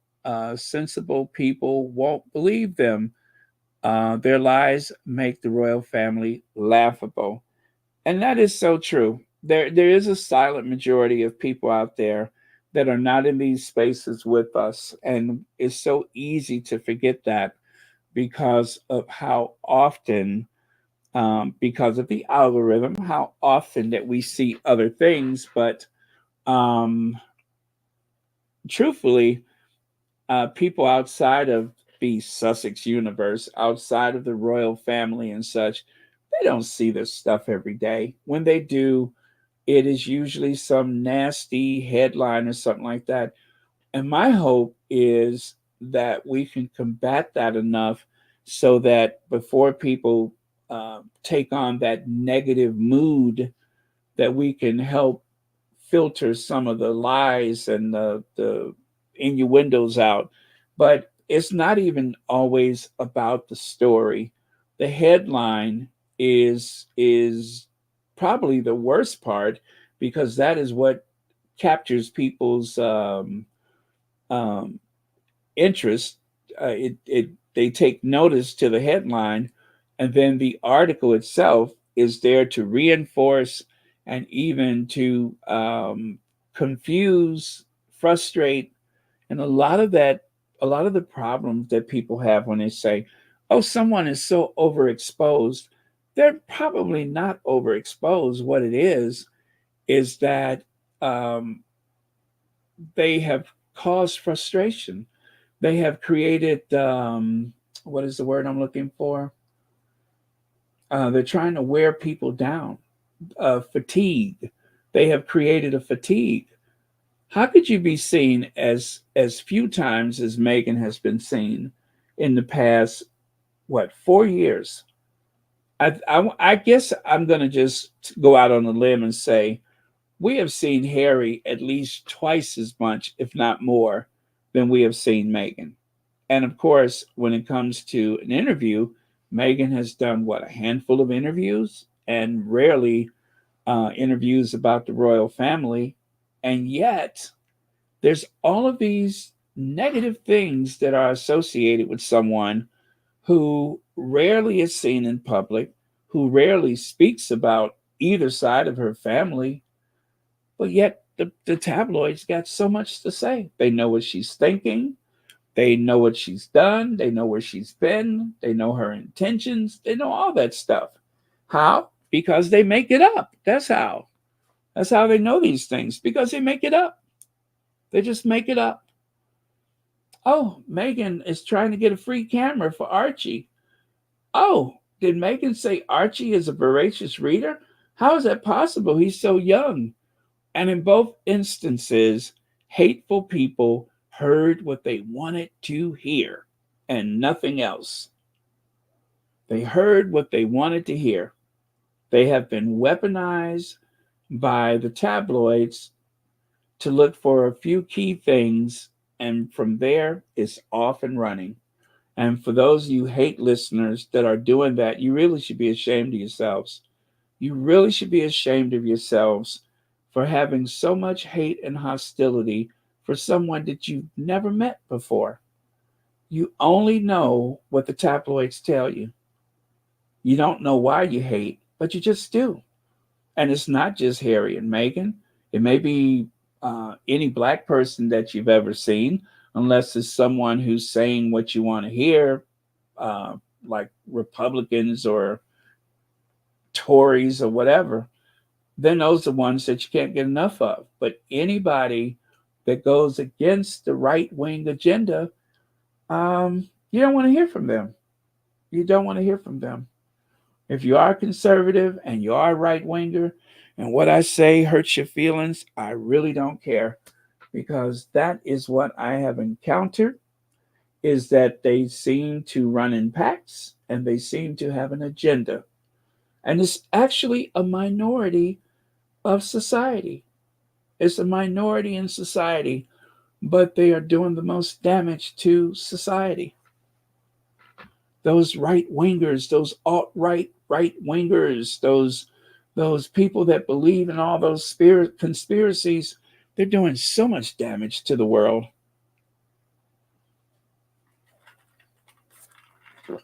Okay, I'm going to move on. So, right here, as they were discussing Harry and Meghan's docuseries on Netflix, it is the most watched docuseries ever on Netflix. Netflix has how many paying accounts? I think it's like 120 million accounts or whatever, of paying accounts for Netflix, right? And then, of course, there are people that share their accounts. So who knows what the actual number of people watching, but that's not important. It's who's paying, not who's watching. And let me see, 100 million, 120 million, whatever the number is. I know it's over 100 million. That is about half of the population of Brazil, right? That is like California, Texas, and quite a few other states. There's about 330 million Americans, so 1 in 3 has a Netflix account. If all of the paid customers were in the US, that would be 1 in 3. But as we know, it's spread out around the world. So people are coming and going. People have an account, lose an account, start another account. But at any given time, there's over 100 million paid customers for the Netflix. That's a lot of money coming in every month, right? A lot of money coming in. And that's power. That is power. And for the size of Netflix, that Harry and Meghan's docuseries actually broke the system. You remember that? The docuseries actually caused a meltdown at Netflix. Some people lost it on their, I think it caused a problem with the server or whatever. But yeah, Netflix actually had a problem with their service, because there were so many people tuning in to finally hear the Sussexes' truth without going through the filter of hate. So that's a real thing, and that means a lot. And I'm glad for it. I'm so glad for it that they finally had a chance to tell their side of the story.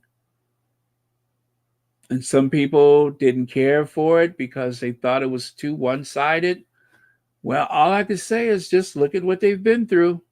Look at the hell that they've been through and have been unable to respond for months and months, a whole year after they left um, the senior royal duty, a whole year. They said nothing. And every day there was a new attack. And a lot of that was fueled by Kensington Palace. So they do the Oprah interview to set the record straight. That didn't work. They needed something more permanent. Oprah put her video back in the vault, and that's where it will stay probably for another 10 years. Who knows? But then they had the Harry and Meghan docuseries, followed by Spare. So on those two occasions, we were able to hear their truth. And just think, those two occasions, 4 interviews for the book, right? Let me see, 4 television appearances, I think it was, and an article with Brianna Gordon, and the few things that Meghan said on her podcast, Archetypes. And look at how it has changed things. Just from a handful of occasions, it has changed so much about the way people view them. Now, just think if they really, really push back by giving frequent interviews, which of course they're not going to do that. We know they're not going to do that. But if they really felt they were in need of doing more of those interviews, if they were that kind of a person, right? It could really get ugly. It could really get ugly. But that's not who they are. So they're not me, and I'm certainly not them. But if it ever got to that point, there is, and I do mean there is plenty that could be said. So just food for thought. You know what I'm looking for. And I don't know when was the last time. Do you remember when those ladies were on a train and they overheard let me see.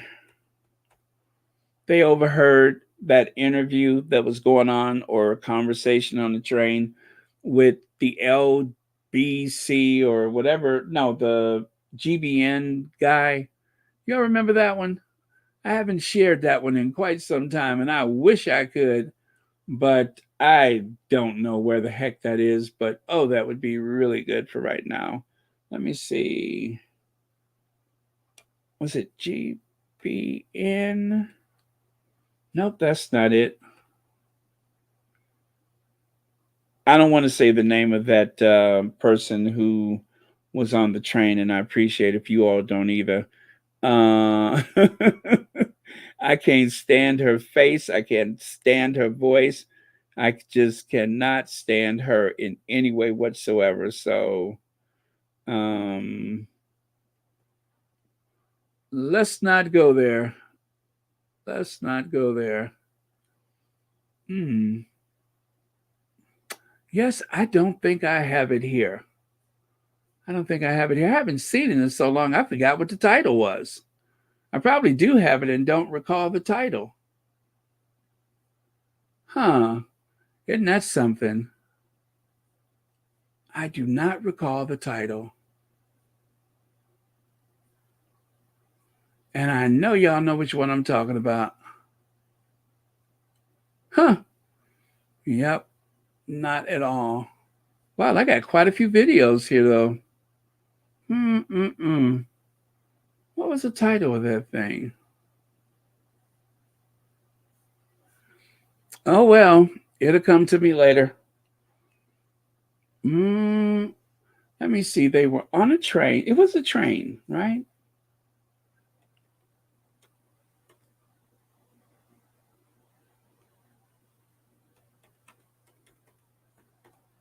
Huh. No bueno. Oh, well. Let me move on then. Oh, that is too bad. It was so good. Sorry to tease you, but it was so good. It was so good. And I had to really finesse the whole thing to be able to share it without getting in trouble. But that one was interesting. Oh, well. No worries. Let's move on, shall we? I'll take a look at a couple of your comments. Nope, it wasn't a tube. Was it? Wait a minute. Before I say it wasn't, let me double check that. I'm so certain it was not.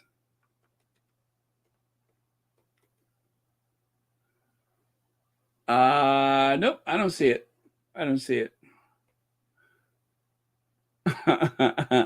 But thank you. I just don't think that was it. Or it may just be that it's not here. Maybe on the other PC. Oh, and I did tell you, just in case you haven't listened for a while, remember I was saying that I had some videos on the old PC? They're gone. They wiped that thing clean to try to reset it. And there is a way that I could get it back. And that is if I re-edit the whole thing. And that ain't likely to happen. But otherwise, they're gone. They are gone. Yeah, though it's a shame. But man, there was some good stuff there. A lot of it I still have, but some of it I just don't. If I really needed to get it, I could just grab it off of YouTube. I mean, it's my videos, so that I am free to rewatch it anytime I choose. But how likely is that to happen?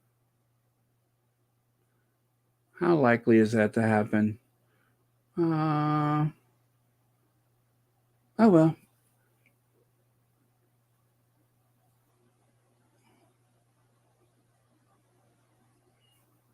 Oh, did I miss this one or no? Oh no, I did see it. How did I get back there again? Wait a minute. Oh, that's interesting. Okay, I did see it. Ah, Lizette Zog, thank you so much for being here. By all the speculation going on, we should not forget that Harry and Meghan are two people who know what they're doing. Our faves are very clever and very unbothered. Good morning, all. Good morning to you. Thank you for those wise words. Thank you, thank you, thank you. So we talked about this when I showed the video. I put that in the video as well. Just a reminder that Archetypes knocked Joe Rogan off of his 3-year run as the #1 podcast. So the docuseries #1, Spare #1, Archetypes #1.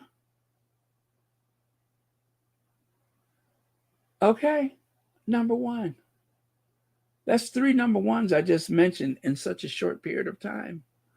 Archetypes, 3 years, Joe Rogan, the most popular podcast.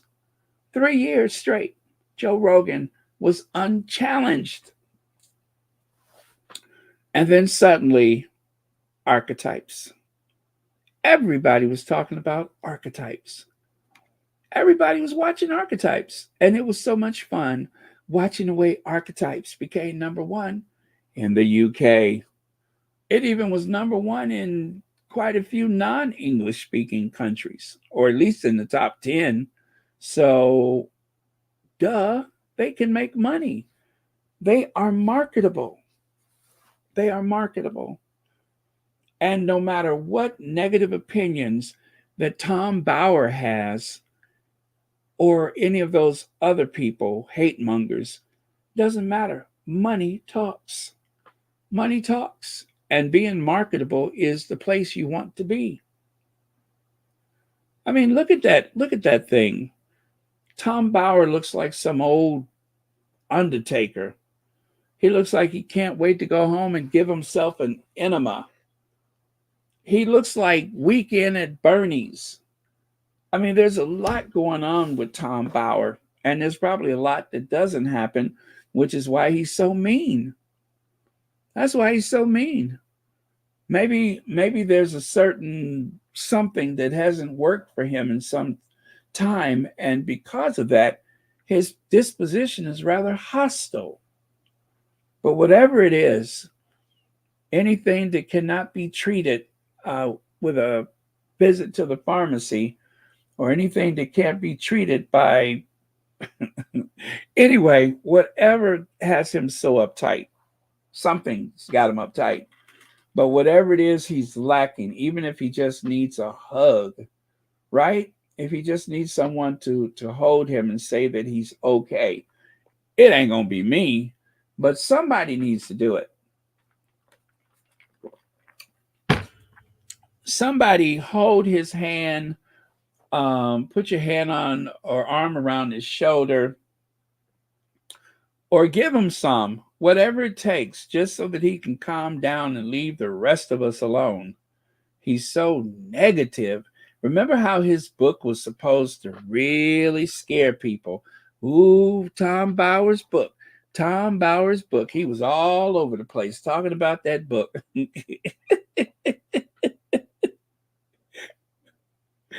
And you know what? He didn't have the tabloid going against his book. They were trying to uplift and sell his book. Trying to. Notice I said trying to. The book didn't do well at all. And these so-called revelations that Meghan was supposed to be terrified of,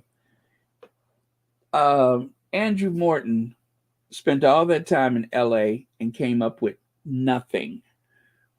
I don't suppose Tom Bauer ever went to LA, and if he did, he didn't have anything. All of these people that have crossed the Atlantic have gone to Toronto, have looked through her garbage, put cameras on her neighbor's house in Toronto to keep an eye on her. All of these people, and they come up empty-handed. There's nothing there. Nothing. And so this Tom Bow movement, or whatever his name is, he was supposed to have this inside story. Oh, Meghan's not gonna like what I'm writing about. She's not gonna like my book. She better be afraid.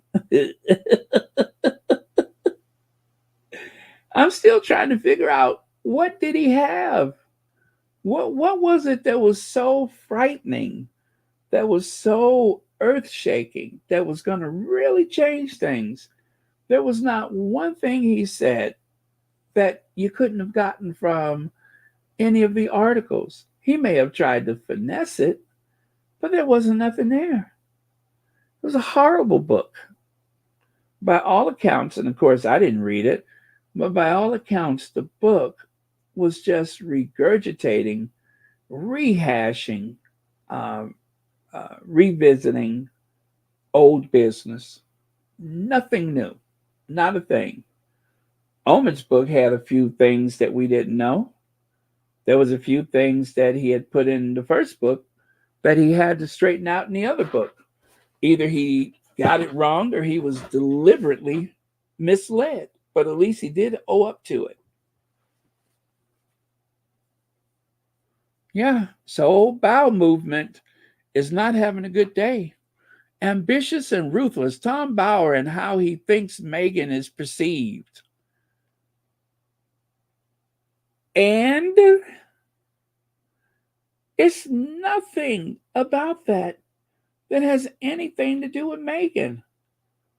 I'm trying to think, who has walked away from her and gone in front of the cameras and said, oh, I just can't take it. Oh, she was so cruel to me. When has that happened?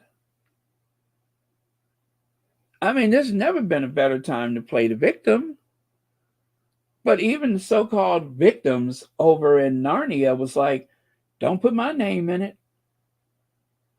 I don't give you consent to use my name. I don't want my name a part of any investigation. Now, if there's anything that you can depend on, and that is when you're in a clique with that royal family, when you are doing their bidding, they will move heaven and earth to protect you. And a prize like that, get Meghan, get Meghan. That should be easy for them. But these people didn't want to lie. They didn't want to have to lie on behalf of that institution. And I told you what my theory is. My theory is William was the bully. William made people cry. William had everybody on edge in Kensington Palace. And that is where the flood of emotion came from. It didn't come from Meghan. If you demonstrated any type of kindness or thoughtfulness, if you show any humanity to Meghan, then you were likely going to be punished. You were going to be on the outs. You're going to be isolated. That's probably what happened. I wasn't there. I don't know it for sure. But knowing what I know about William's personality, I would not at all be surprised if one of these days somebody is going to breach that non-disclosure agreement and name William as the bully. And Kate. William and Kate made their lives hell. And if they ever got the courage to admit what was done to the Sussexes in their presence, I'm telling you, that would change everything. If you could ever get someone, one of those aides, to tell the truth. They don't have any fear of repercussion from the Sussexes. Why would they? Especially if William gives you consent to breach your contract and talk. But that hasn't happened. What do? They put the investigation on the shelf, never to be heard from again.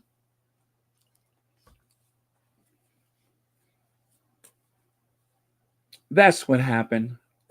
Because there's no there. There's nothing to admit to. Meghan has done nothing wrong.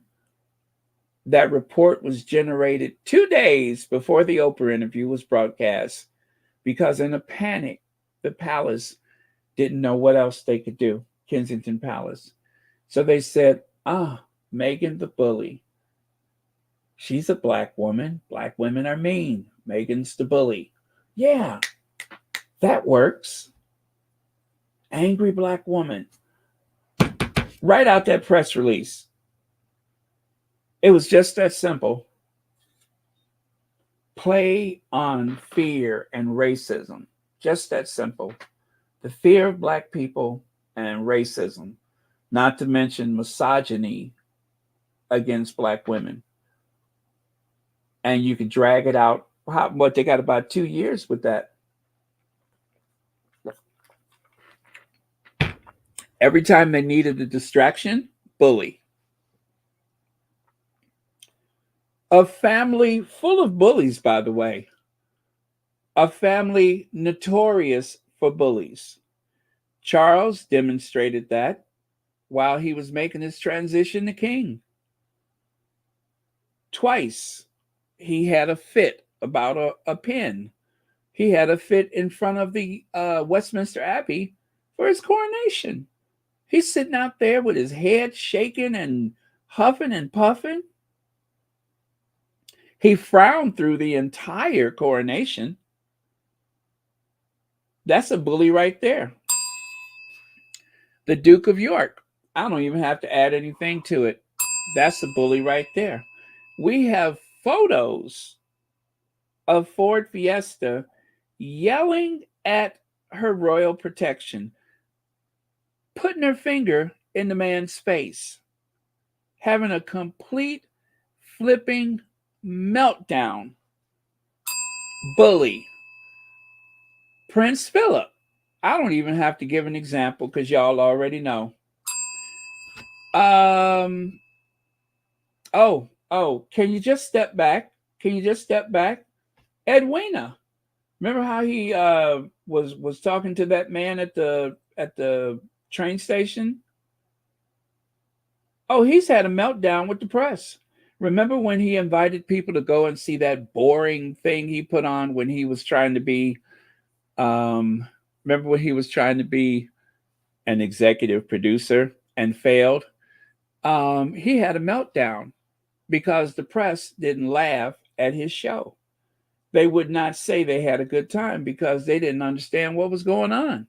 It was poorly produced, poorly written. It was scripted like it was done by a 3-year-old, and nobody liked it. He had a meltdown. Let me see. Give me another bully, you guys. Give me another bully. All of these people would qualify as bullies. Princess Anne, who's not afraid of her? Huh? Who's not afraid of Princess Anne? Her mother was afraid of her. Her father, everybody was afraid of Princess Anne. This is the woman who looked down the barrel of a firearm and told the kidnappers to go to hell. So this is the woman whose dog attacked somebody. And from what I can tell, I think she was more angry at the victim.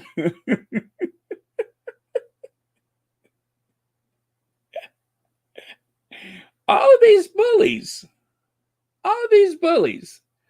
And they decide to take the one person who marries into the family who has nothing but a glowing reputation from everybody she's ever known. And they tried to cast her as the bully. And they wanted people to believe that. Oh, and of course, the narcissist. That's the other one. Because you really can't have one without the other. And it is projection. It is everything that has ever been said about members of that family, especially William, especially fragile Charles. Those two, especially those two.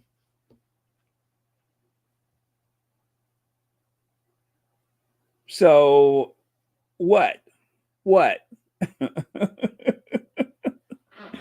A family full of bullies. That's all they've been known for. They're not satisfied unless everybody is in a state of panic around them. Everything's got to be just so.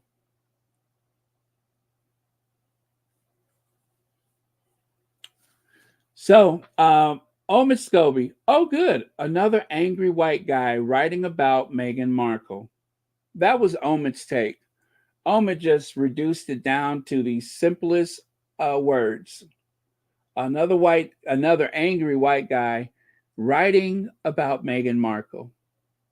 Huh. Well said. Well said. That's all it took. For everything that I said about Tom Bauer, I guess that's what writers do. Omid Scobie managed to put it into one sentence and it said a million things. Meghan Markle trolled Tom Bauer, who is writing a hate biography on her, is brilliantly taken down and silenced for his hypocrisy by, I can't see that name, for his trashing of Prince Harry and malicious speculation lies on Harry's upcoming memoir in order to sell his own book for money. Is that what he was doing? Because to me, it looks like, I mean, look at that photo of him. You see that center photo? What does that look like?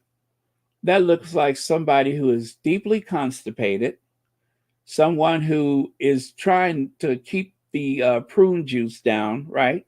See how his lips are? It's like he's trying to keep that prune juice down, hoping that it's going to give him some relief any moment now.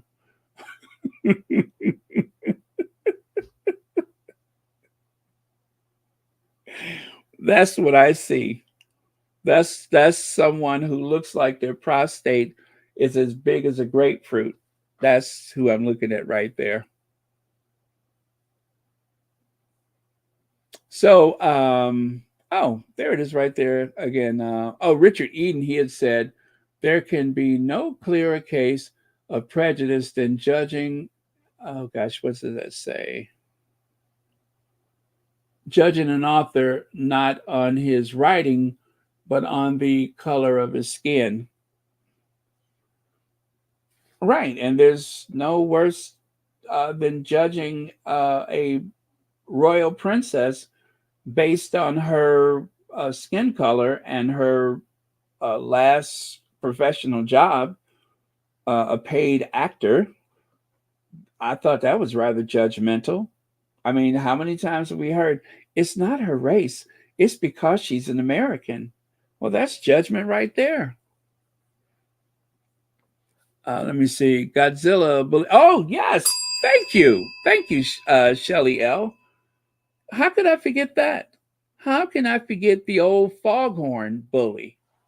Yes, the foghorn, the one who made Diana's life miserable, deliberately so.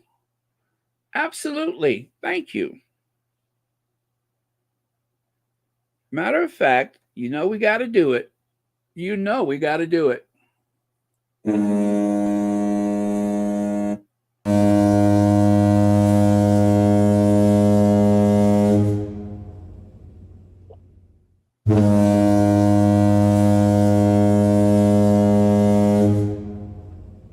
Did I just wake everybody up?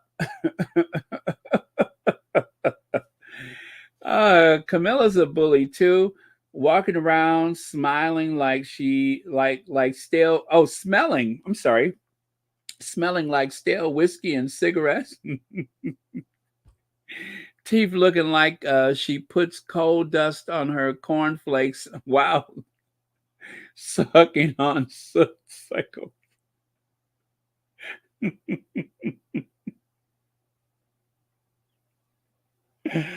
That is very descriptive, Shelly L. Thank you for that. That was very descriptive. I don't think Charles Dickens could have painted an image like that. I appreciate it. Okay, let me move on here.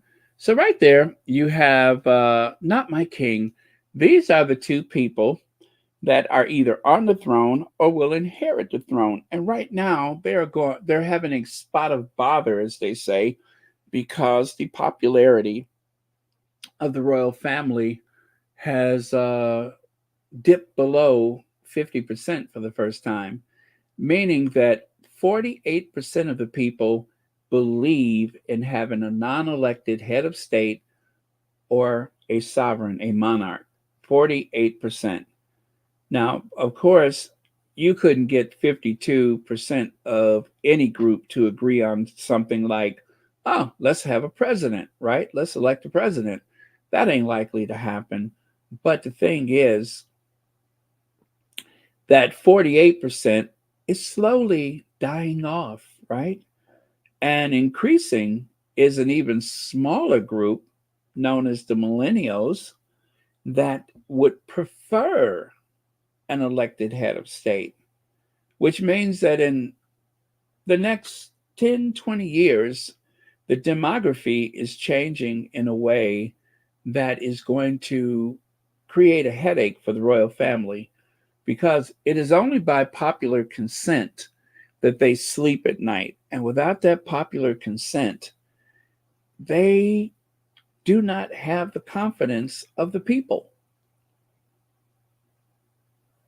Once they get to know William, all of that is going to really come crashing down on him. Charles, they already know he's a fool and nobody really cares for him like that.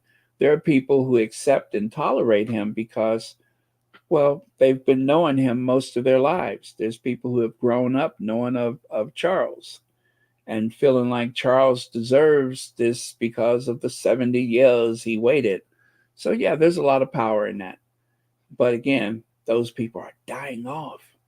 And then, of course, there is everybody in between that are sometimes yes, sometimes no. But being below 50% is not a good place to be. Now, I saw someone saying that they didn't put much faith in this survey, this poll, because it wasn't done by the government. In other words, it wasn't YouGov.com or whatever, .org. It wasn't YouGov.org. Doesn't matter. There is a certain science that goes into a poll.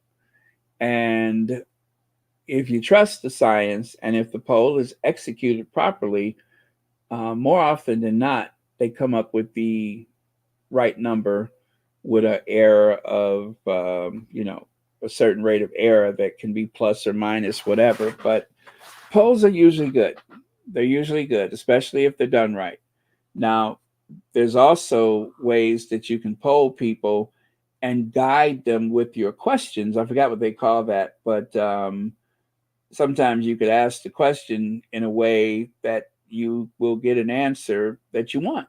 So you can lead people with the question, and sometimes that will change it. So that's why I say if you do a good scientific poll and if you question people in just the right way, it will be very accurate. But if you're going to fiddle with the question and everything, then of course you can get the answers that you want instead of the truth.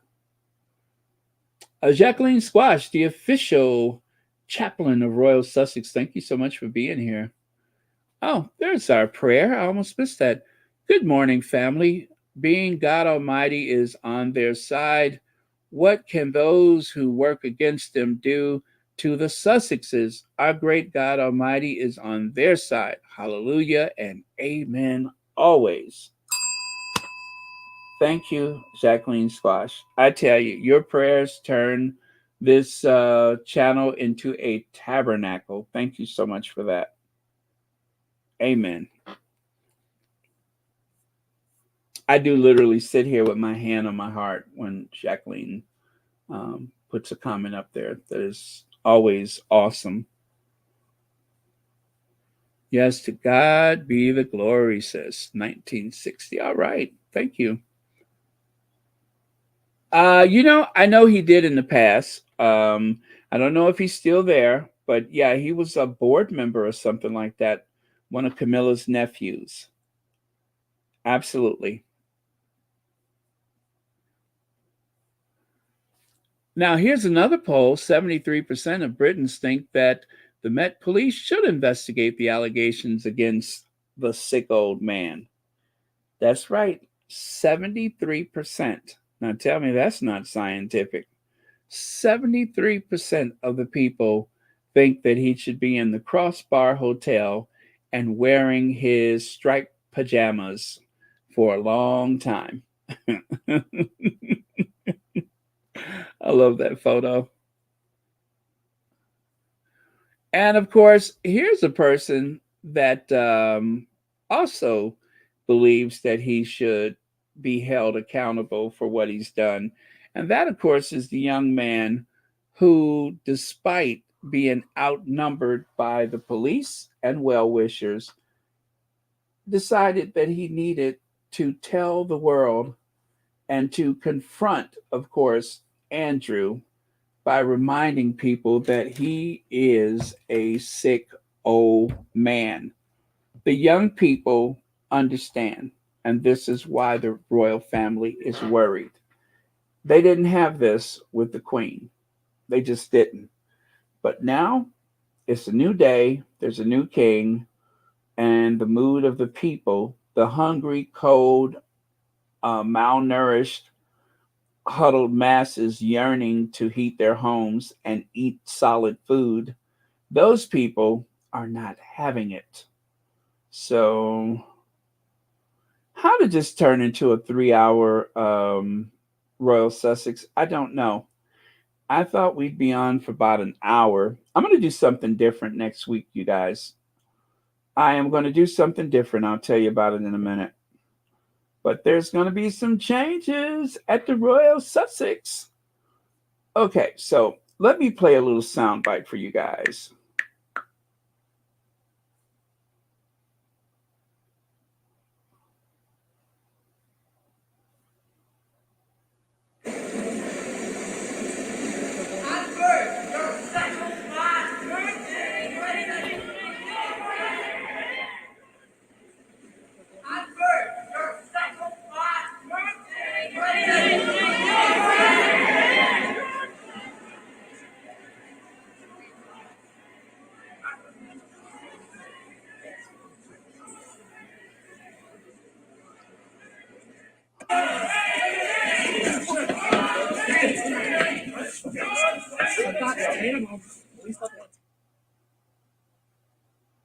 So that was disgusting. Oh, yeah, I've done nothing wrong. That was the poor young man being roughed up by the police. It was a little more difficult to hear him say, "Andrew, you're a sick old man." But oh,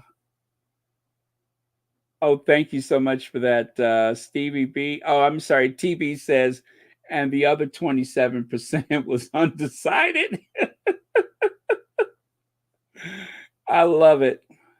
I love it. So this young man, I forgot what his name is, but he was the one who had the courage to yell while the Queen's coffin was going by. You can see the hearse right there. He said, "Andrew, you're a sick old man." Sick. Do you hear me? Sick. And then, of course, my favorite part was after the police snatched him away and roughed him up. Um, then he said, "Disgusting." Let me play that for you again.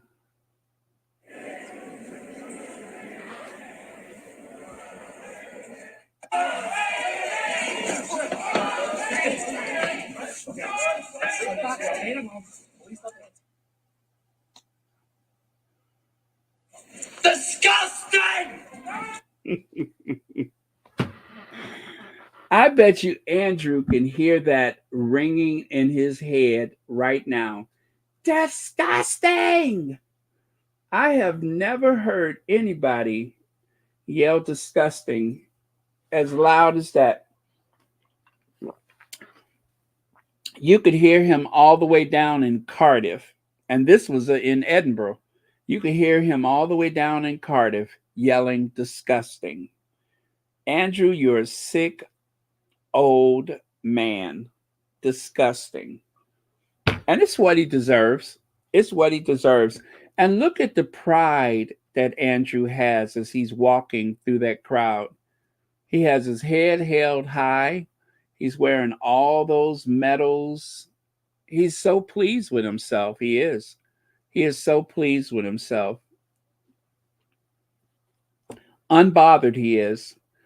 And when the kid was yelling, "You're a sick old man," the crowd began to call out, "God save the king! God save the king! God save the king!" And the young man, undiscouraged, undeterred, unbothered, the young man, he said, "What? I've done nothing." Disgusting! Disgusting. Between him and Egg Boy, these are like my favorite people. What is he? What is he? Young man, what is he? Oh. Where is it at?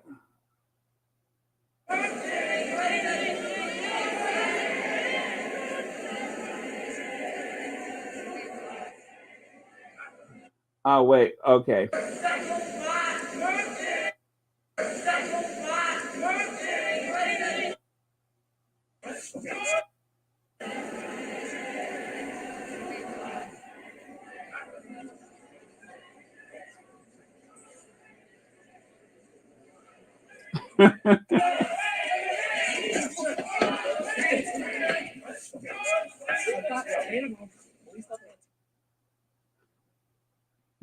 Tell him, boy. Disgusting. Disgusting! Wait, I've done nothing. I love him. I love him. He is the most courageous person. I'm telling you guys, I'm honest when I say this. There was a lot of things when I was younger. I was fearless.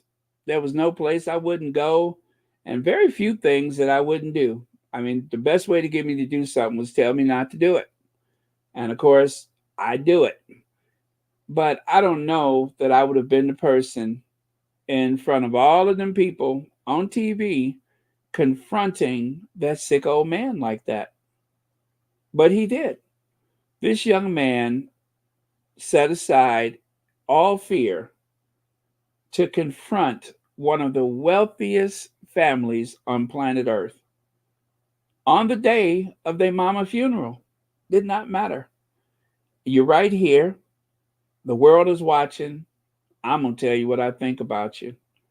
Young people have courage in ways that you can't even calculate. And that's why when people say, oh, if there was a war or something like that, I'd be so concerned about these young people.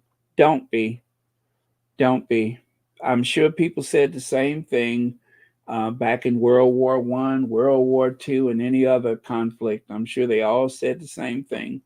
Those kids are very strong. When you get older, then you're scared of everything. But when you're younger, you're fearless. That's why, if you are trying to do some great things, it's always better to do it when you're younger, because at that time, um, you don't have enough sense to be afraid. And this kid just said what he thought, and I admire that so much. I really do.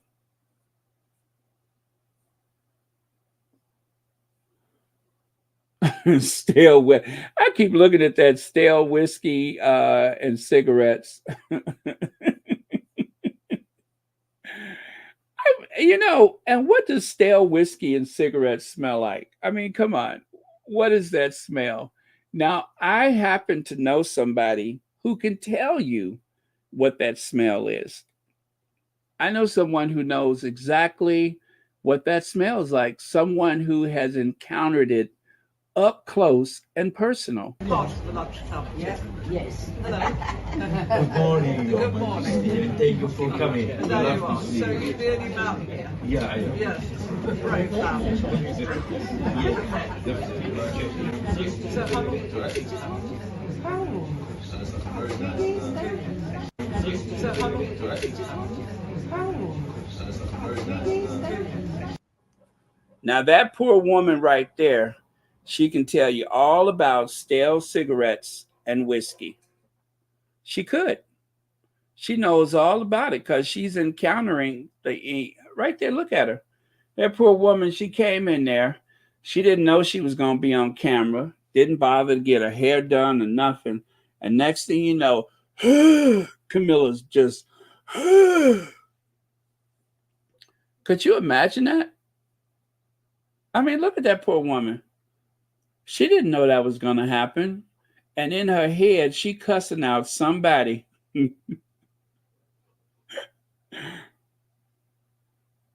And she want to put her hand over her mouth and her nose so bad. But she can't because all them cameras are on. When somebody shake their head like that, that means so help me God. That means I'm going to do this and I'm going to do that. And when I get out of here, so help me. So help me. I know that look. I know that look. It's disgusting. Speaking of which, there's those Windsor Yellows. They have a horse called Windsor Greys. I think that they should have at every dental office, they should have a set of teeth called Windsor Yellows, right? If you have Windsor Gray horses, you can have Windsor Gray teeth. A matter of fact, I wonder if they have a color sample at the paint store called Windsor Yellow. They should. Somebody should make a paint and call it Windsor Yellow. That's a paint that, of course, is stained with nicotine and coffee. A paint that uses nicotine and coffee as pigments. Coffee grinds, tobacco, and whiskey. That's how you get that very unique color. It's called Windsor Yellow. Yeah. If you want to heighten the suspense in a movie, have the heroine wear no, have the have the bad guy. Yes, have the antagonists. Have them wear Windsor Yellow, just to scare people, just to let you know something unexpected is about to happen. Yep, Windsor Yellow.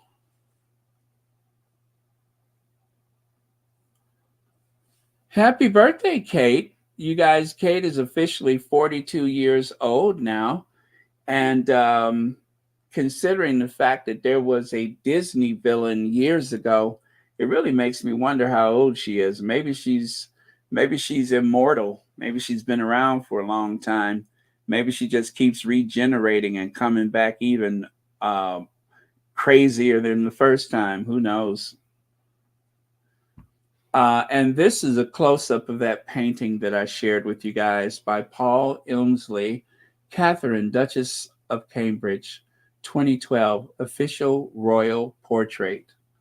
This guy really captured Catherine's essence. As a matter of fact, you can see the essence of Kate all over the place. That lady is exactly who I was thinking about when I wrote it. The look on her face says it all.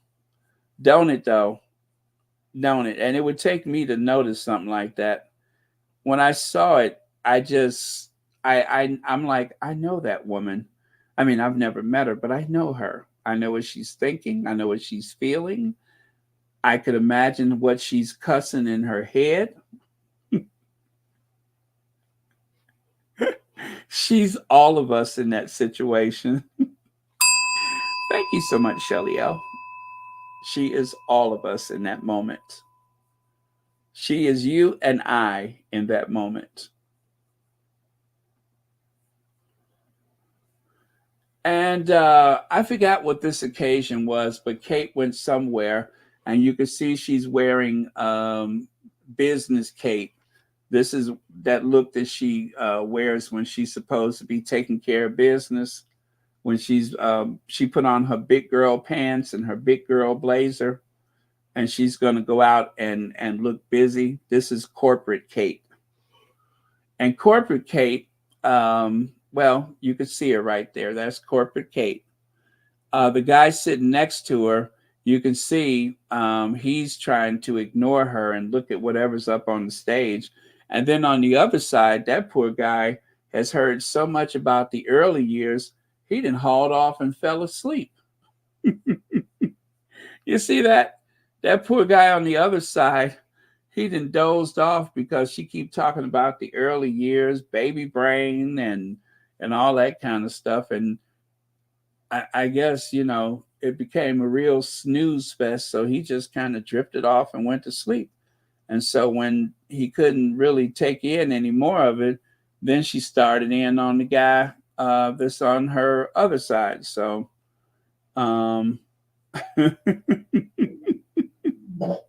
yep, she done started in on the other guy. If you put one to sleep, you have to put them all to sleep, I guess. I don't know. But just a reminder, their popularity is in a decline, a downward spiral. A downward spiral. Let me see. Where was that one I had yesterday?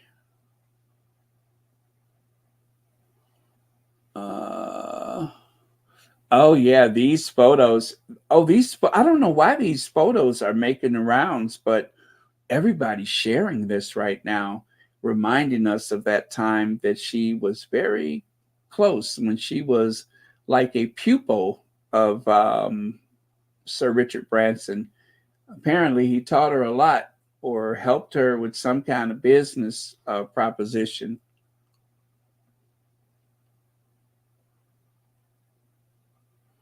Oh yeah, and of course, uh, that sweet angelic face that you see right there, that is Kate today.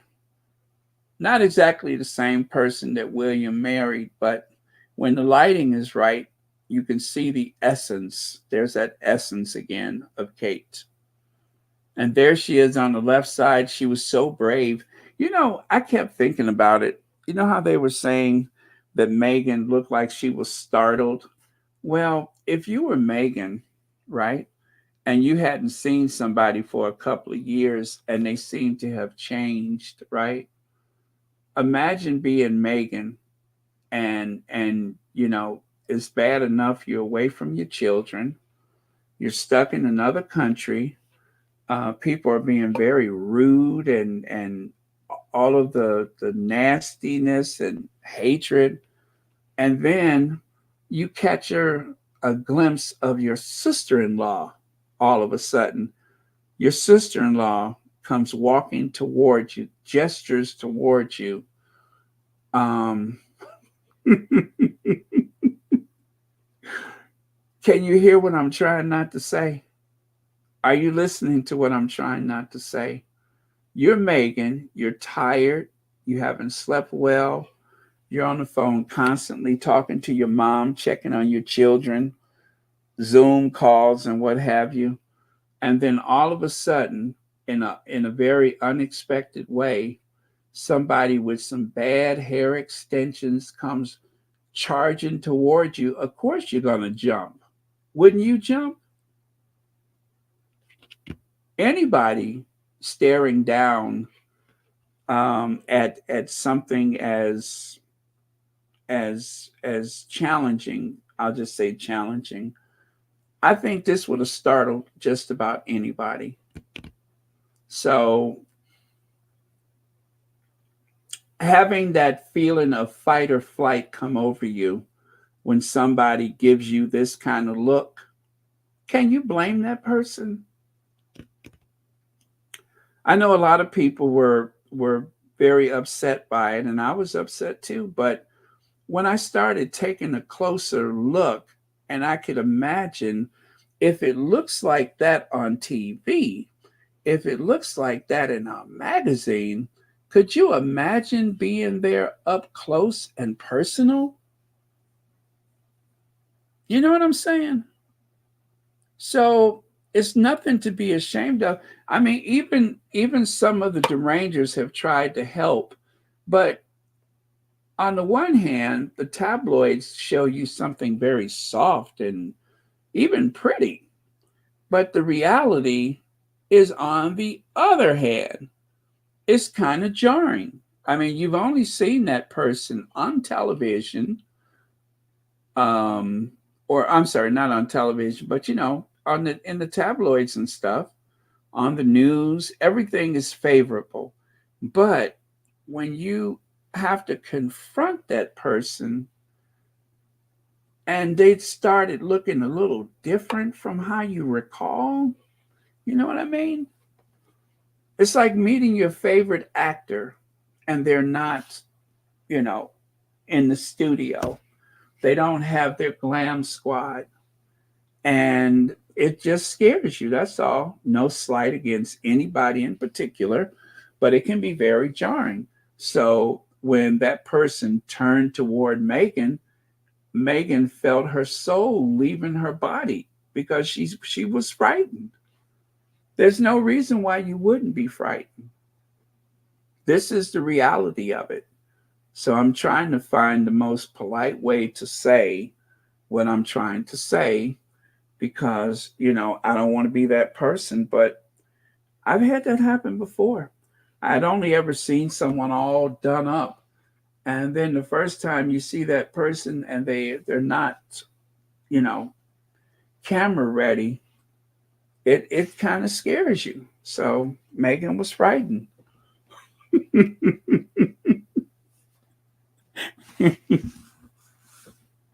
absent all of the pigments and epoxy and hairspray and extensions and stuff like that, up close and personal in direct sunlight, it can be jarring.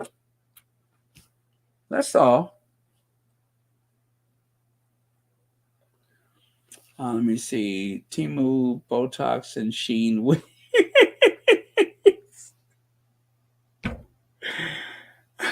Never looked better. Thank you, YM Joy. That's what I'm saying.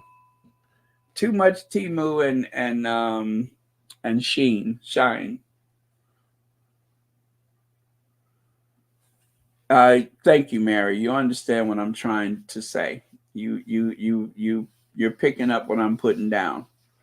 I believe that's true. I mean, I know it sounds like I'm trying to be funny, but I believe that's true. I believe that when that person turned and looked at Megan, she got startled, because it's one thing when you're just walking alongside or whatever, but when that person comes charging at you and you're not sure what's going on, of course that one of the most primal instincts we have is fight or flight. You know, sometimes you can become frozen with fear.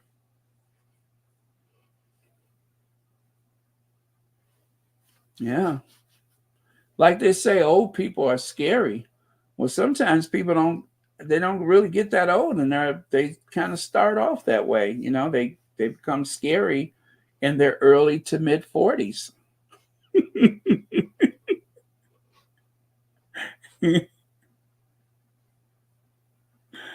But just a reminder, Meghan Markle makes her own money, helps the poor. And thank you to the squatty that made this. Kate Middleton takes public money from the poor. And it's true. Meghan makes her own money. Kate doesn't have any money. Her family is poor, right? Her family is broke. And they probably have mortgaged their house and everything.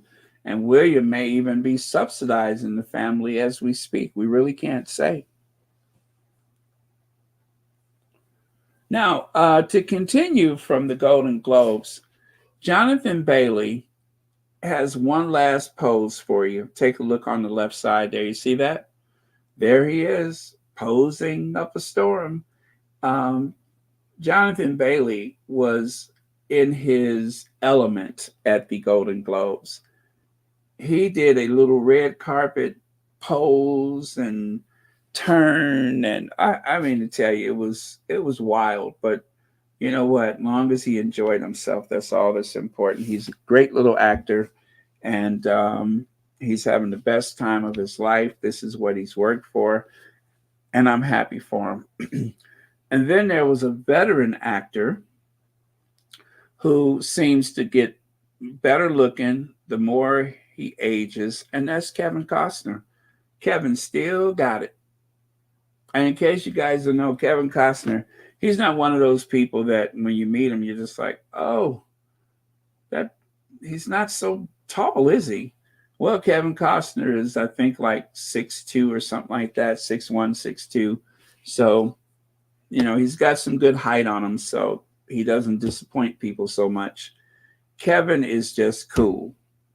Kevin Costner has always been cool. There's a lot of people in this world that just ain't that cool, but Kevin Costner is cool. He's always been cool. And I wasn't Kevin Costner from Inglewood or wherever. I think he's from Inglewood, but fearless. The guy is just fearless. He definitely lives his best life. He takes risks, and he's done pretty well for himself. And he's not snobbish or anything like that. He's one of those few people in Hollywood, few guys that you could say is a real man. He's a man's man. He's good at everything that he does, writing, directing, all that stuff, producing. He does what he does, and he's good. Oh, hi, Rochelle. Thank you so much for joining us. Good morning to you. Now, I'm almost done, you guys. I'm almost done. I didn't share this before, at least I don't think so. But notice um, Mary and Joseph and baby Jesus in what's left of the Holy Land. It's a reminder to us of what's been happening and how terrible things have been for people in Gaza and increasingly for people in the West Bank. Just to remind us of what's happening in another place. It's kind of left the front pages, which is too bad, but there's not as much coverage as there was, but people continue to suffer. And I've kind of done a little thing with the photo. It's actually not as wide as what you see here, but I kind of stretched the photo out. You can probably tell here or there, so I made it much bigger than it is. I increased, doubled the size, but kept them in the center, if you can tell what happened. But wasn't trying to hide it. I just think it looks nicer on the full screen. And there they are, surrounded by rubble and burning buildings, and but those are bricks and stone that have fallen about, buildings that have collapsed, all of those things. That is modern day Palestine. The yeah, Gaza. That is, I believe that represents Gaza. So just a reminder, whoever the artist is, I think it is beautiful. I love the message that we're getting right here. And then there's this. I don't know where it comes from, but I like to share art whenever I can because, well, I enjoy beautiful things, and this is very, very cool, like that. You see the gigantic earrings, and of course the black light paint that she used for her eyeshadow. But yeah, there's like a kaleidoscope of colors going on there, and it is pretty cool. I like it. I don't know what the ladder represents, but I'm here for it. Ladder of success or whatever, I'm here for it. And then there's this. I never saw this before. This is my first time I've ever seen this photo. But just to remind you of the Great Depression, the day the stock market crashed, followed by the Great Depression. Look at that. $100 will buy this car, must have cash, lost all on the stock market. How do you like that? A very smartly dressed man who lost his fortune and now he's trying to sell his car. And a car like that back in those days, the 1920s, was not cheap. I mean, by modern standards, they were very expensive. If you adjust for inflation, I'm pretty sure that car was plenty expensive. And then, of course, one of the things that I love and I hate at the same time is when people colorize photos, right? Colorizing a photo can be very dangerous, but check this out. And if you need to get some sleep, you guys, go on. I'm done. Look at that. Now that looks good, actually. That looks good. It still has a certain antique to it, antique type of hue to it, but I like it. Not bad. Let's compare again. Huh? Navy blue suit, brown shoes, yellow, which I think was a pretty good color for a car back in those days. You got a green car, maroon, or is that brown, and yellow. It's almost like you can see the sun breaking through the clouds, right? You can almost see the sun breaking through the clouds and washing across the storefronts. And here's another. And notice this time the car is blue. See that? First the car was yellow, now it's blue. Different camera angle, but there seems to be people gathered. But whoever colorized this did a very good job. I don't know which I like more. I kind of like this because it's a little vibrant. But notice, it looks like it's October. The ground is a little damp. Wow. Just wow. Look at that. Pretty cool, right? Now let's see what this looks like in black and white. There you go. So colorizing is not always a good thing, but I'm going to suggest they've done a good job with this one.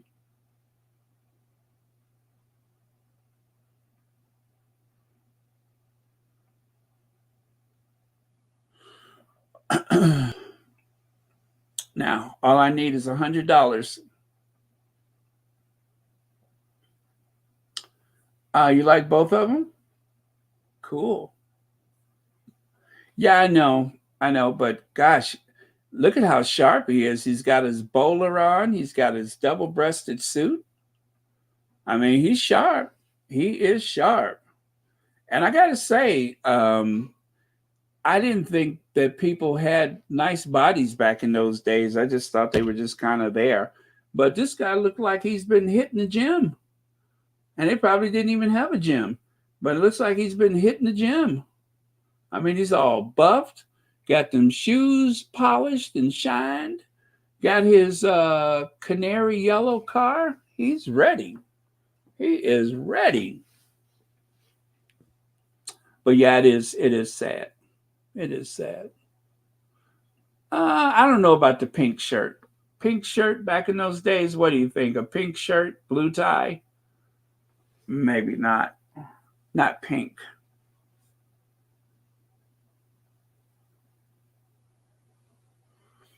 I don't know. Somebody looked that up. If you adjusted for inflation, this is 1929. If you adjust for inflation, how much would that $100 be worth? I couldn't even tell you what kind of car that is. I don't think it. Let me see here.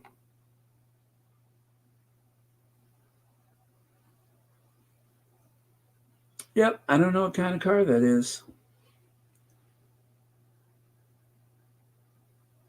Can't see anything. Okay, who's checking it out?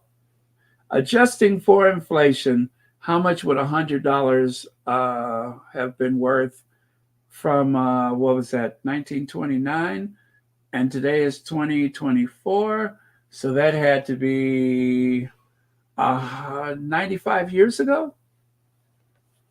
Oh, okay, Lydia has it.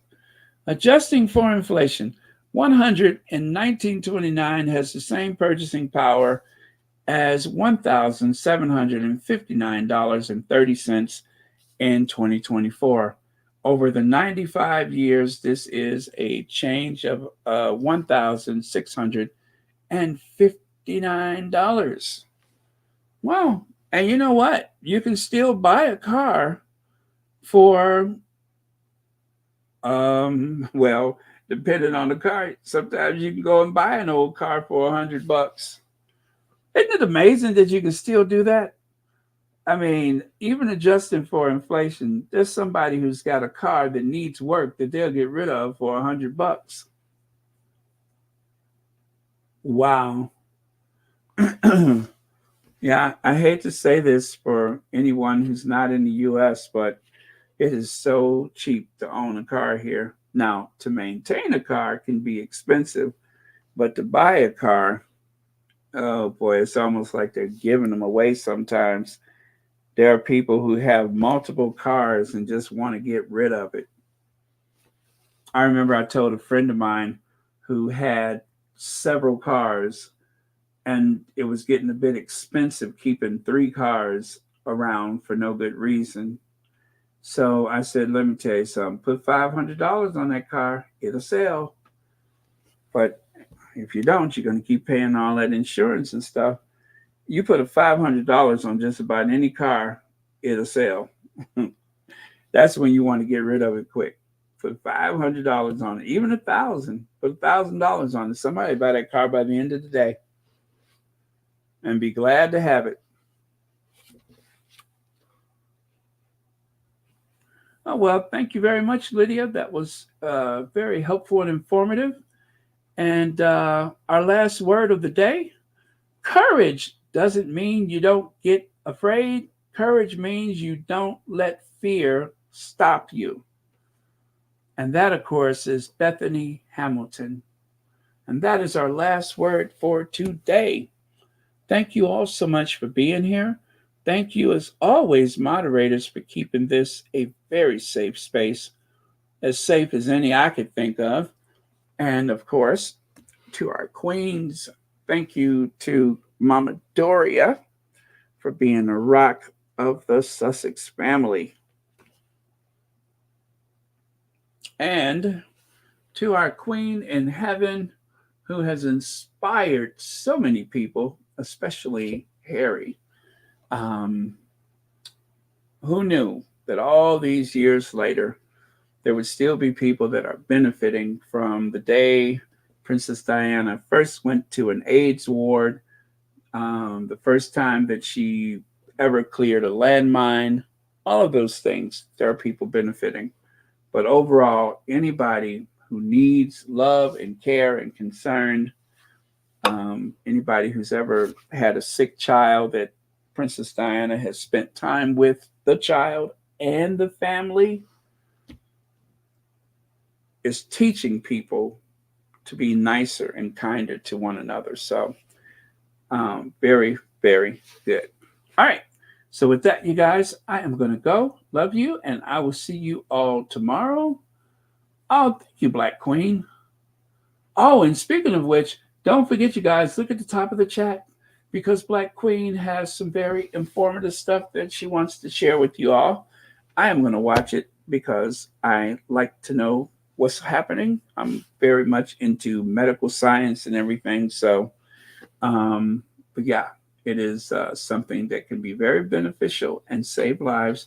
Don't forget, it's at the top of the chat. If not, you could also go to the community tab for Royal Sussex at the top of the page or the top of the channel. You can see where it says community.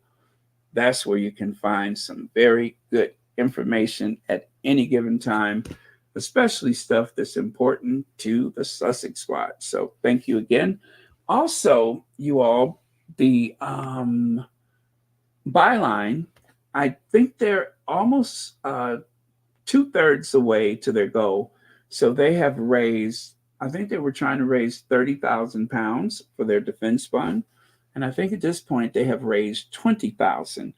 And I'm almost certain that about 2,000 of that has come from the Royal Sussex viewers, the Royal Sussex viewers.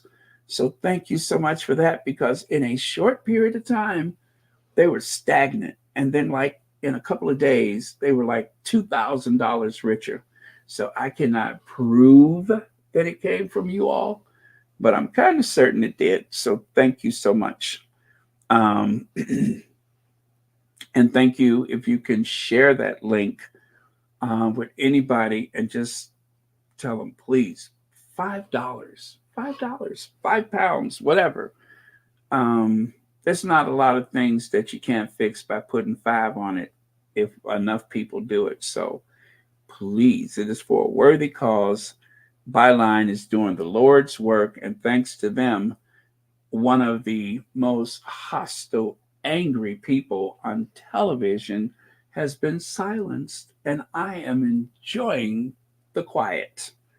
That person, that person that told us that the calls were coming from inside of the house is somewhere tens of thousands of miles away, not far enough away from my taste. I would like to see them on the surface of the moon. Then I would feel safe. But until then, we're going to have to just feel good about New Zealand. But thank you again, you guys, because everything makes a difference. And that defense fund will give them the confidence that they need to go after some of these terrible people. So I'm glad for that. Okay, and if you do want to make a donation, go to the community tab. I think it's probably like maybe 5 or 6 things ago where I posted it, and I will try to do an update just in case anybody wants to do something with it. I will make sure it's there for you. Okay. Again, love you guys. I will see you all tomorrow, and I am going to take us out with Madam Duchess. Yeah, we need a little Madam Duchess today.